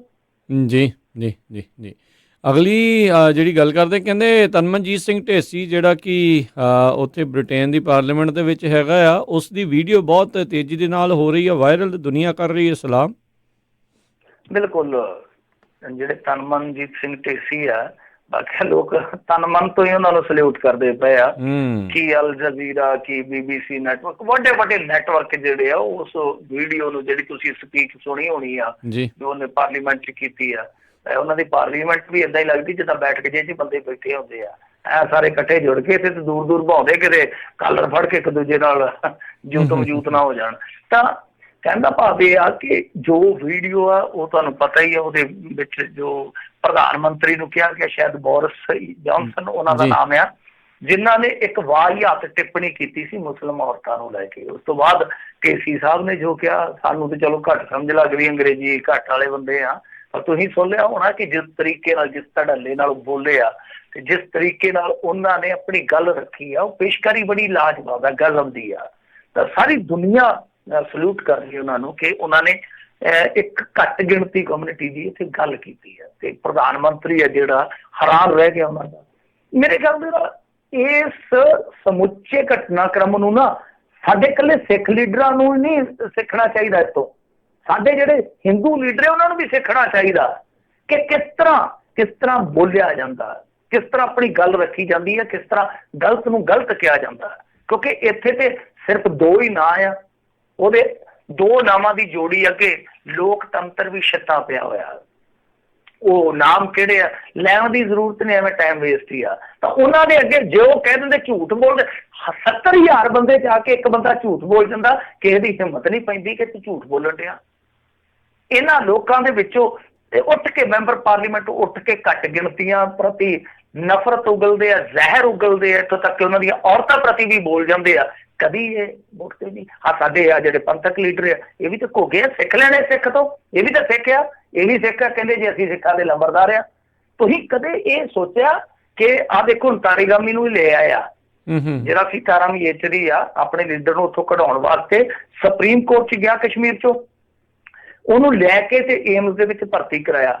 ਸਾਡੇ ਕਿਸੇ ਸਿੱਖ ਲੀਡਰ ਨੇ ਜਾ ਕੇ ਉੱਥੇ ਪਾਰਲੀਮੈਂਟ 'ਚ ਖੜ ਕੇ ਆਖਿਆ ਕਿ ਇੱਕ ਬੰਦਾ ਜਿਹੜਾ ਏਦਾਂ ਹੈਗਾ ਉਹ ਤਾਂ ਠੀਕ ਹੈ, ਉਹ ਲੈ ਆਂਦਾ ਤੁਸੀਂ, ਤੇ ਜਿਹੜਾ ਬੰਦਾ ਉੱਥੇ ਆਮ ਮਾਤੜ ਹੈ ਉਹਦਾ ਕੀ ਬਣਦਾ ਹੋਊਗਾ? ਕਿਸੇ ਨੇ ਉੱਥੇ ਪਲੇਟਫਾਰਮ ਤੇ ਕਿਹਾ, ਜਿਹੜੇ ਪਲੇਟਫਾਰਮ ਕੌਮੀ ਸਿਆਸਤ ਦਾ ਪਲੇਟਫਾਰਮ ਆ, ਹਾਲਾਂਕਿ ਚਲੋ ਸੰਸਦ ਦਾ ਸਦਨ ਹੁਣ ਖਤਮ ਹੋ ਚੁੱਕਾ, ਕੀ ਤੁਸੀਂ ਮੰਗ ਕੀਤੀ ਆ ਕਿ ਨਹੀਂ ਭਾਈ ਉਹ ਜਿਹੜੇ ਆਮ ਬੰਦੇ ਆ ਉਹਨਾਂ ਦਾ ਕੀ ਬਣਦਾ ਹੋਊਗਾ? ਉਹਨਾਂ ਨੂੰ ਦਵਾਈ ਦੱਪਾ ਕੌਣ ਦਵਾਉਂਦਾ ਹੋਊਗਾ?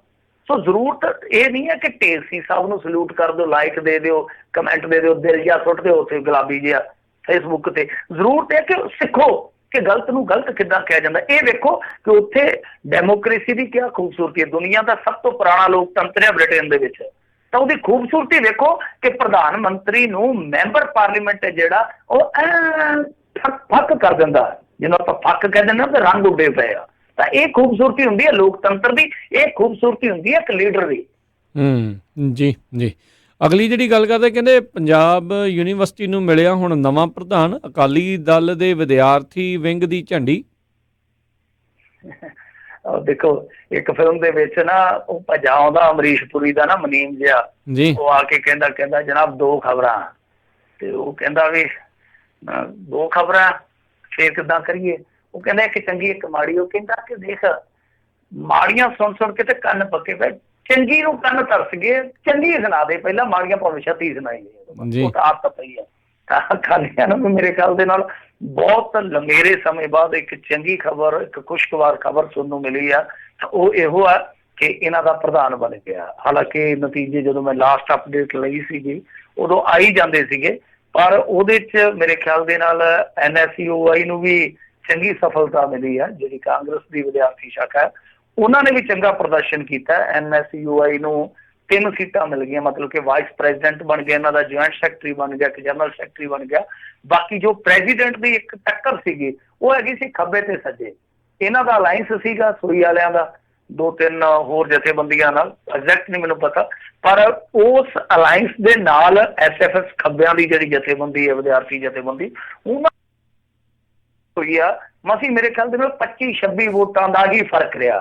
25-26 ਵੋਟਾਂ ਦਾ ਖੱਬੇ ਹਾਰ ਗਏ, ਇੱਥੇ ਸੱਜੇ ਜਿੱਤ ਗਏ, ਪਰ ਕਲੋਸ ਸੀ ਟੱਕਰ, ਬਿਲਕੁਲ ਨੈਕ ਟੂ ਨੈਕ ਟੱਕਰ ਸੀਗੀ।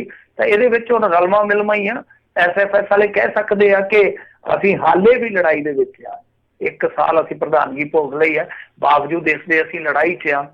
ਅਸੀਂ ਇਸ ਪੂਰੇ ਯੂਨੀਵਰਸਿਟੀ ਦੇ ਜੋ ਵੀ ਕੈਨਵਸ ਦੇ ਵਿੱਚ ਕਿਤੇ ਨਾ ਕਿਤੇ ਸਾਡਾ ਵੀ ਹੈ ਰਾਜਨੀਤੀ ਦਾ ਰੰਗ। ਤਾਂ ਦੂਜੇ ਪਾਸੇ ਅਕਾਲੀਆਂ ਦੀ ਇੱਕ ਖੁਸ਼ਖਬਰੀ ਆ। ਫਿਰ ਤੀਜੇ ਪਾਸੇ NSUI ਵਾਲੇ ਜਿਹੜੇ ਆ ਉਹ ਵੀ ਕਹਿ ਸਕਦੇ ਆ ਕਿ ਅਸੀਂ ਹਿਸਟਰੀ ਕ੍ਰੀਏਟ ਕੀਤੀ ਆ, ਇੱਕੋ ਝਟਕੇ ਦੇ ਵਿੱਚ ਅਸੀਂ 3 ਅਹਿਮ ਸੀਟਾਂ ਜਿਹੜੀਆਂ ਕੱਢ ਦਿੱਤੀਆਂ। ਤਾਂ ਖੈਰ ਇਹ ਰਲਵਾ ਮਿਲਵਾ ਜਿਹਾ ਰੰਗ ਆ, ਪਰ ਜੋ SFS ਆ ਉਹਨਾਂ ਲਈ ਕਿਤੇ ਨਾ ਕਿਤੇ ਆਤਮ ਮੰਥਨ ਦਾ ਵਿਸ਼ਾ ਰਿਹਾ ਹੋਊਗਾ ਔਰ ਰਹੂਗਾ ਵੀ ਸ਼ਾਇਦ, ਕਿ ਪਿਛਲੇ ਦਿਨਾਂ ਦੇ ਵਿੱਚ ਜਿਹੜੀਆਂ ਘਟਨਾਵਾਂ ਘਟੀਆਂ ਨੇ, ਜਿਵੇਂ ਉਹਨਾਂ ਦੀ ਪ੍ਰੈਜ਼ੀਡੈਂਟ ਨੇ 370 ਤੇ ਸਟੈਂਡ ਲਿਆ ਸੀਗਾ ਔਰ ਉਸ ਤੋਂ ਬਾਅਦ ਉਹਨਾਂ ਦੇ ਖਿਲਾਫ ਤਿਰੰਗਾ ਯਾਤਰਾ ਨਿਕਲੀ, ਇਹਨਾਂ ਚੀਜ਼ਾਂ ਨੇ ਕਿਤੇ ਨਾ ਕਿਤੇ ਉਹਨਾਂ ਨੂੰ ਨੁਕਸਾਨ ਪਹੁੰਚਾਇਆ। ਹਾਲਾਂਕਿ ਇਹ ਸਾਰੇ ਮੁਲਕ ਦੇ ਵਿੱਚ ਹੀ ਵਰਤਾਰਾ ਚੱਲਦਾ ਪਿਆ। ਤੁਹਾਨੂੰ ਪਤਾ ਜਿਹੜਾ ਵੀ ਇਸ ਤਰ੍ਹਾਂ ਕੋਈ ਘੱਟ ਗਿਣਤੀਆਂ ਦੀ ਗੱਲ ਕਰਦਾ, ਧੱਕੇ ਦੀ ਗੱਲ ਕਰਦਾ, ਤਾਂ ਦੂਸਰੇ ਪਾਸੇ ਬਹੁਤ ਗਿਣਤੀ ਲੋਕ ਹੈ ਜਿਹੜੇ ਭਾਵਨਾਤਮਕ ਤੌਰ ਤੇ ਉਹਦੇ ਉਲਟ ਹੋ ਜਾਂਦੇ ਆ। ਹਾਲਾਂਕਿ ਸੱਚੇ ਝੂਠ ਜਾਂ ਗਲਤ ਸਹੀ ਦਾ ਜਿਹੜਾ ਫਰਕ ਆ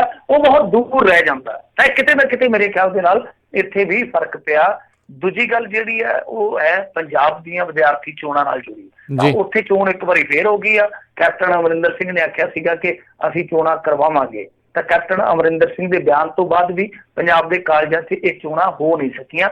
ਹੋਣੀਆਂ ਲਾਜ਼ਮੀ ਆ। ਦੇਖੋ ਉੱਥੇ ਕਿੰਨੀ ਖੂਬਸੂਰਤੀ ਨਾਲ ਇਲੈਕਸ਼ਨ ਹੁੰਦਾ। ਹਾਲਾਂਕਿ ਅੱਜ ਲੜਾਈ ਵੀ ਹੋਈ ਹੈ ਮੇਰੇ ਖਿਆਲ ਦੇ ਨਾਲ। ਸੁਣਨ ਦੇ ਵਿੱਚ ਤੇ ਇਹ ਆਇਆ ਸੀਗਾ ਕਿ ਸੋਈ ਵਾਲੇ ABVP ਵਾਲੇ ਨਾਲ ਹੀ ਲੜ ਪਏ ਆ, ਪਰ ਪਤਾ ਨਹੀਂ ਖਬਰ ਸੱਚੀ ਹੈ ਜਾਂ ਝੂਠੀ ਆ। ਸ਼ਾਮੀ ਕਹਿ ਰਹੇ ਸੀਗੇ, ਪਰ ਕਹਿਣ ਦਾ ਮਤਲਬ ਹੈ ਕਿ ਜੋ ਮਰਜ਼ੀ ਹੈ, ਤੁਸੀਂ ਇਹ ਨਹੀਂ ਕਹਿ ਸਕਦੇ ਕਿ ਇਹਨਾਂ ਇਲੈਕਸ਼ਨਾਂ 'ਚ ਵਿਦਿਆਰਥੀ ਲੜਦੇ ਆ, ਕਿਉਂਕਿ ਸਭ ਤੋਂ ਜ਼ਿਆਦਾ ਦੰਗਾ ਫਸਾਦ ਤੇ ਤੁਹਾਡੀਆਂ ਚੋਣਾਂ 'ਚ ਹੁੰਦਾ। ਤੇ ਜੇ ਇਹੀ ਆਧਾਰ ਬਣਾ ਕੇ ਕਹਿੰਦੇ ਆ ਕਿ ਜੀ ਗੜਬੜ ਹੋ ਸਕਦੀ ਹੈ, ਤੇ ਫਿਰ ਪੂਰੇ ਮੁਲਕ ਦਾ ਹੀ ਇਲੈਕਸ਼ਨ ਹੈ ਜਿਹੜਾ ਉਹ ਸਵਾਲੀਆ ਦਾਇਰੇ 'ਚ ਆ ਜਾਏਗਾ। ਤੇ ਪੂਰੇ ਮੁਲਕ ਦੇ ਵਿੱਚ ਹੀ ਜਦੋਂ ਇਲੈਕਸ਼ਨ ਹੁੰਦਾ, ਕਿੰਨਾ ਨਸ਼ਾ ਫੜਿਆ ਜਾਂਦਾ, ਕਿੰਨੀਆਂ ਲੜਾਈਆਂ ਹੁੰਦੀਆਂ, ਤੇ ਫਿਰ ਸਾਰੇ ਦੇਸ਼ ਦਾ ਇਲੈਕਸ਼ਨ ਬੰਦ ਕਰ ਦੇਣਾ ਚਾਹੀਦਾ। ਤੇ ਜੇ ਇਲੈਕਸ਼ਨ ਦੇਸ਼ ਦੇ ਵਿੱਚ ਹੁੰਦਾ ਤਾਂ ਫਿਰ ਸਾਡੇ ਕਾਲਜਾਂ ਦੇ ਵਿੱਚ ਵੀ ਹੋਣਾ ਚਾਹੀਦਾ, ਤਾਂ ਕਿ ਆਮ ਘਰਾਂ ਦੇ ਬੱਚੇ ਆ ਜਿਹੜੇ ਉਹ ਰਾਜਨੀਤੀ 'ਚ ਪਹਿਲਾਂ ਪ੍ਰਵੇਸ਼ ਲੈ ਸਕਣ। ਪਹਿਲੀ ਪੱਕੀ ਇਹ ਆ, ਤਾਂ ਉਸ ਤੋਂ ਬਾਅਦ ਉਹਨਾਂ ਦਾ ਰਾਜਨੀਤਿਕ ਜੀਵਨ ਸ਼ੁਰੂ ਹੋਏ। ਤੁਸੀਂ ਦੇਖ ਸਕਦੇ ਹੋ ਅਰੁਣ ਜੇਤਲੀ ਤੋਂ ਲੈ ਕੇ ਸੁਸ਼ਮਾ ਸਵਰਾਜ, ਫਿਰ ਲਾਲੂ ਪ੍ਰਸਾਦ ਯਾਦਵ, ਪਾਸਵਾਨ, ਇਹ ਸਾਰੇ ਇਹ ਵਿਦਿਆਰਥੀ ਰਾਜਨੀਤੀ ਚੋਂ ਨਿਕਲੇ ਲੋਕ ਆ। ਹਾਲਾਂਕਿ ਉਹਨਾਂ ਦੇ ਕਿਰਦਾਰ ਕੀ ਨਿਕਲੇ ਆ, ਉਹਨਾਂ ਦੇ ਕਾਰ ਵਿਹਾਰ ਕੀ ਨਿਕਲੇ, ਉਹ ਵੱਖਰਾ ਵਿਸ਼ਾ, ਪਰ ਲੀਡਰ ਦੇਖ ਲਓ ਕਿੱਡੇ ਤਗੜੇ ਤਗੜੇ ਨਿਕਲੇ ਆ। ਜੀ ਜੀ ਬਿਲਕੁਲ। ਅਗਲੀ ਜਿਹੜੀ ਗੱਲ ਆਪਾਂ ਕਰਦੇ ਹਾਂ, ਕਹਿੰਦੇ NH 54 ਲਈ ਜ਼ਮੀਨ ਅਕਵਾਇਰ ਕਰਨ ਦੇ ਵਿੱਚ ਵੀ ਨਿਕਲਿਆ ਹੁਣ ਘਪਲਾ। ਦੇਖੋ ਹਾਈਵੇ ਘੁਟਾਲੇ ਕਾਫੀ ਨਿਕਲੇ ਆ ਤੇ ਇਹਦੇ ਚ ਮੈਂ ਦੋ ਅਪਡੇਸ਼ਨ ਦੇ ਦੇਣਾ ਤੁਹਾਨੂੰ। ਪਹਿਲਾਂ ਇੱਕ ਹੁਸ਼ਿਆਰਪੁਰ ਜਲੰਧਰ 4 ਲੇਨ ਵਾਲਾ ਜਿਹੜਾ ਘੁਟਾਲਾ ਸੀਗਾ, ਉਹਦੇ ਵਿੱਚ ਪਹਿਲਾਂ ਤੇ ਮੇਰੇ ਖਿਆਲ ਦੇ ਨਾਲ ਵਿਜੀਲੈਂਸ ਨੇ ਕਲੋਜ਼ਰ ਰਿਪੋਰਟ ਫਾਈਲ ਕਰ ਦਿੱਤੀ ਸੀ। ਉਹ ਵੀ ਇੱਕ ਬਾਜ਼ਾਰ ਸੀਗੀ ਕਿ ਅਕਾਲੀ ਉਹਦੇ ਚ ਫਸੇ ਆ ਤੇ ਕਾਂਗਰਸ ਦੇ ਰਾਜ ਦੇ ਵਿੱਚ ਵਿਜੀਲੈਂਸ ਜਾ ਕੇ ਕਲੋਜ਼ਰ ਰਿਪੋਰਟ ਫਾਈਲ ਕਰਦੀ ਹੈ। ਮਾਜ਼ਰਾ ਕੀ ਹੈ, ਕਿਤੇ ਦਿਲ ਮਿਲਿਆਂ ਦੇ ਮੇਲੇ ਤੇ ਨਹੀਂ। ਤਾਂ ਖੈਰ ਤਾਂ ਉਹ ਕਲੋਜ਼ਰ ਰਿਪੋਰਟ ਫਿਰ ਕੋਰਟ ਨੇ ਮੰਨੀ ਨਹੀਂ ਸੀ, ਤਾਂ ਲਿਹਾਜ਼ਾ ਉਹਦੇ ਵਿੱਚ ਵੀ 3 ਅਕਾਲੀ ਆਗੂਆਂ ਸਮੇਤ 6-7 ਜਣਿਆਂ ਦੇ ਖਿਲਾਫ ਅਰੈਸਟ ਵਾਰੰਟ ਜਾਰੀ ਹੋ ਚੁੱਕੀ ਹੈ। ਉਹ ਵੱਡੀ ਅਪਡੇਟ ਹੈ ਇਸ ਮਾਮਲੇ 'ਚ। ਤਾਂ ਦੂਸਰੀ ਵੱਡੀ ਇਹ ਖਬਰ ਆ ਕਿ ਜੋ NH 54 ਆ, ਉਹਦੇ ਵਿੱਚ ਵੀ ਇੱਕ ਘੁਟਾਲਾ ਸਾਹਮਣੇ ਆਇਆ। ਦੱਸਦੇ ਕਿ ਪੱਟੀ ਦੀ ਜਿਹੜੀ ਤਤਕਾਲੀਨ SDM ਸੀ ਡਾਕਟਰ ਅਨੁਪ੍ਰੀਤ ਕੌਰ, ਉਹਦੇ ਸਮੇਤ 6 ਲੋਕਾਂ ਦੇ ਖਿਲਾਫ ਧੋਖਾਧੜੀ ਦਾ ਮਾਮਲਾ ਦਰਜ ਕੀਤਾ ਗਿਆ।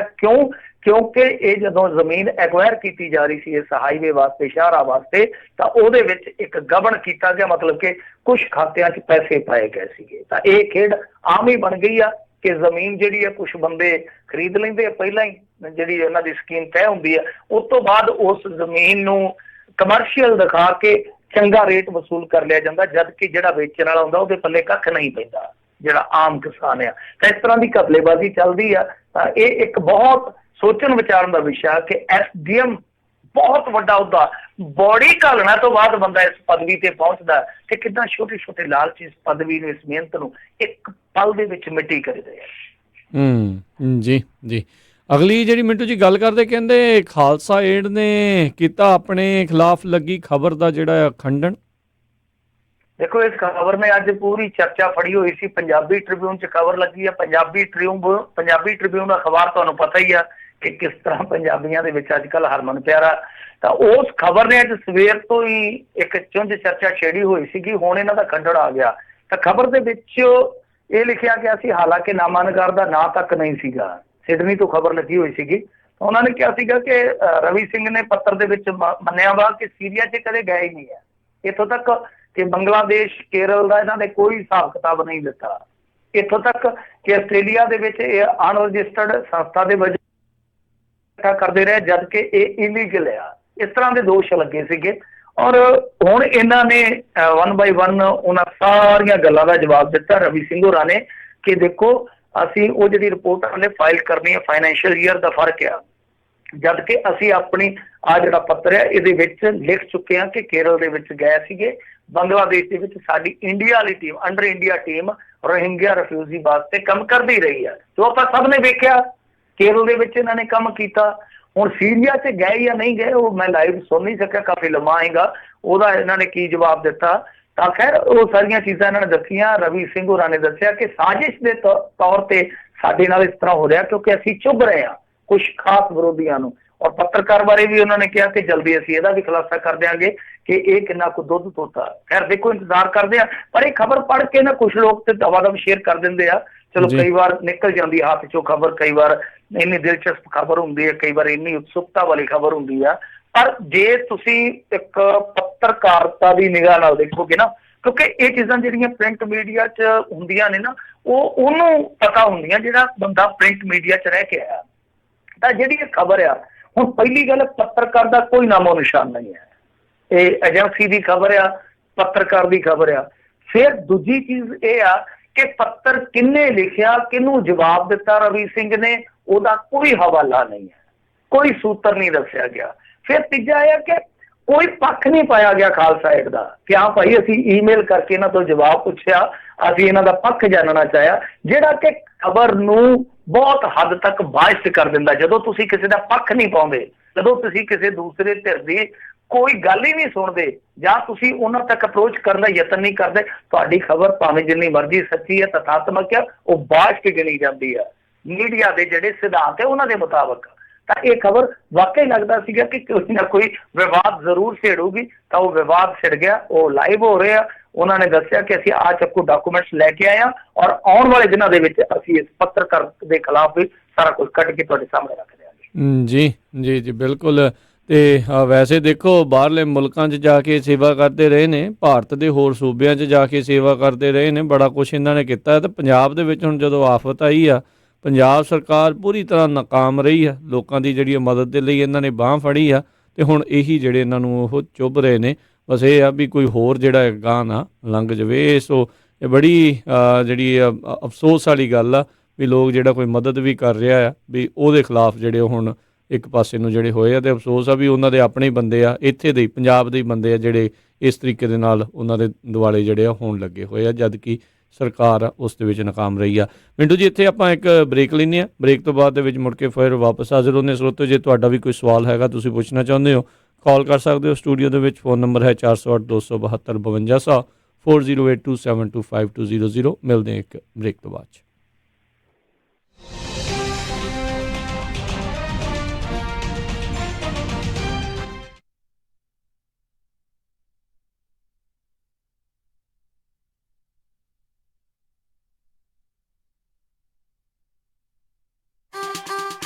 ਗੁਰੀ ਅੱਜ ਮੇਰਾ ਘਰੇ ਖਾਣਾ ਖਾਣ ਨੂੰ ਬਿਲਕੁਲ ਦਿਲ ਨਹੀਂ ਕਰ ਰਿਹਾ। ਚੱਲ ਫਿਰ ਕਿਤੋਂ ਬਾਹਰੋਂ ਖਾਣਾ ਖਾ ਆਉਨੇ ਆ। ਮੇਰਾ ਅੱਜ ਚਾਟ ਖਾਣ ਨੂੰ ਦਿਲ ਕਰਦਾ ਏ, ਨਾਲੇ ਛੋਲੇ ਭਟੂਰੇ। ਦੱਸ ਫਿਰ ਕਿੱਥੇ ਖਾਣਾ ਖਾਣ ਜਾਣਾ? ਆਪਾਂ ਚੱਲਦੇ ਆ ਬੰਬੇ ਕੁਜ਼ੀਨ ਅਤੇ ਇੰਡੀਅਨ ਸਵੀਟਸ ਤੇ।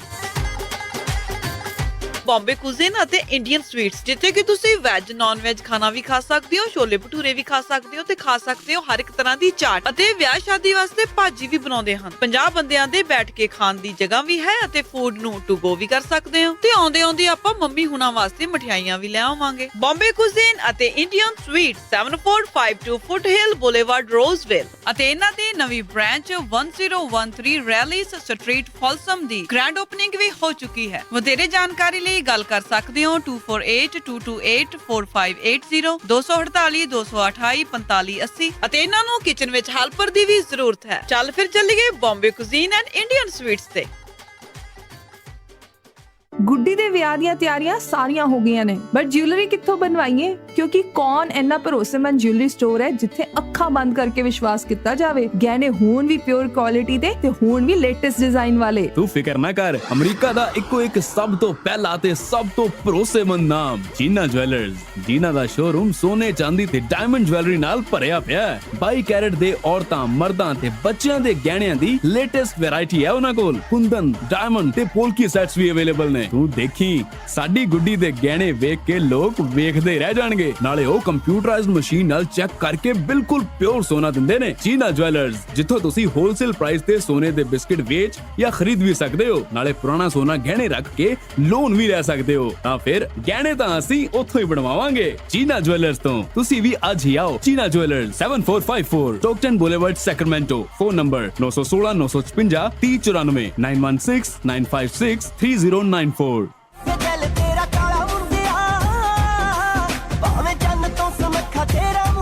ਗੋਲਡਨ ਈਗਲ ਬੜੇ ਮਾਣ ਨਾਲ ਪੇਸ਼ ਕਰਦੇ ਨੇ ਇੰਡੀਆ ਤੋਂ ਪੰਜਾਬੀਆਂ ਦਾ ਮਾਣ ਤੇ ਪੰਜਾਬੀਅਤ ਦੀ ਸ਼ਾਨ Diljit Dosanjh. Hi guys, this is Diljit Dosanjh ਤੇ ਮੈਂ ਆ ਰਿਹਾ 7 ਸਤੰਬਰ ਨੂੰ ਔਰਕਲ ਅਰੀਨਾ, ਕੈਲੀਫੋਰਨੀਆ, ਆਕਲੈਂਡ। ਜਿੰਨੇ ਵੀ ਕੈਲੀਫੋਰਨੀਆ ਵਾਲੇ ਆ, ਤੁਸੀਂ ਆ ਜਾਓ। ਸਾਰੀ ਰਾਤ ਹੀ ਭੰਗੜੇ ਪੈਣੇ ਆ। ਮੋਰ ਜਿਹੜੀ ਇਨਫੋ ਦੇ ਲਈ ਤੁਸੀਂ ticketmaster.com ਤੇ ਜਾ ਸਕਦੇ ਆ। ਟਿਕਟਾਂ ਵੀ ਉਹਦੇ ਤੇ ਆ, ਬਾਕੀ ਇਨਫੋਰਮੇਸ਼ਨ ਵੀ ਉਹਦੇ ਤੇ ਆ। ਸਾਰੀ ਰਾਤ ਭੰਗੜੇ ਪੈਣੇ ਆ, ਨਾ ਕੁਝ ਰੁਕਣ ਵਾਲਾ ਆਪਾਂ ਨੂੰ। ਤੇ ਬਹੁਤ ਬਹੁਤ ਪਿਆਰ ਕੈਲੀਫੋਰਨੀਆ ਵਾਲਿਓ। ਆ ਗਿਆ ਮੈਂ ਲਾਈਵ ਇਨ ਕਨਸਰਟ ਪੂਰੀ ਫੈਮਿਲੀ ਲਈ, ਜਿਸ ਵਿੱਚ ਦਿਲਜੀਤ ਦੋਸਾਂਝ ਪਰਫਾਰਮ ਕਰਨਗੇ ਆਪਣੇ 40 ਪਰਫਾਰਮਰਸ ਦੇ ਨਾਲ, ਜਿੱਥੇ ਹੋਵੇਗਾ ਸਭ ਤੋਂ ਵੱਡਾ ਸਟੇਜ ਸੈਟਅਪ ਤੇ ਪ੍ਰੋਡਕਸ਼ਨ। ਵਿਜ਼ਿਟ ਕਰੋ sulekha.com/diljit ਜਾਂ ਕਾਲ ਕਰੋ 408-418-8657।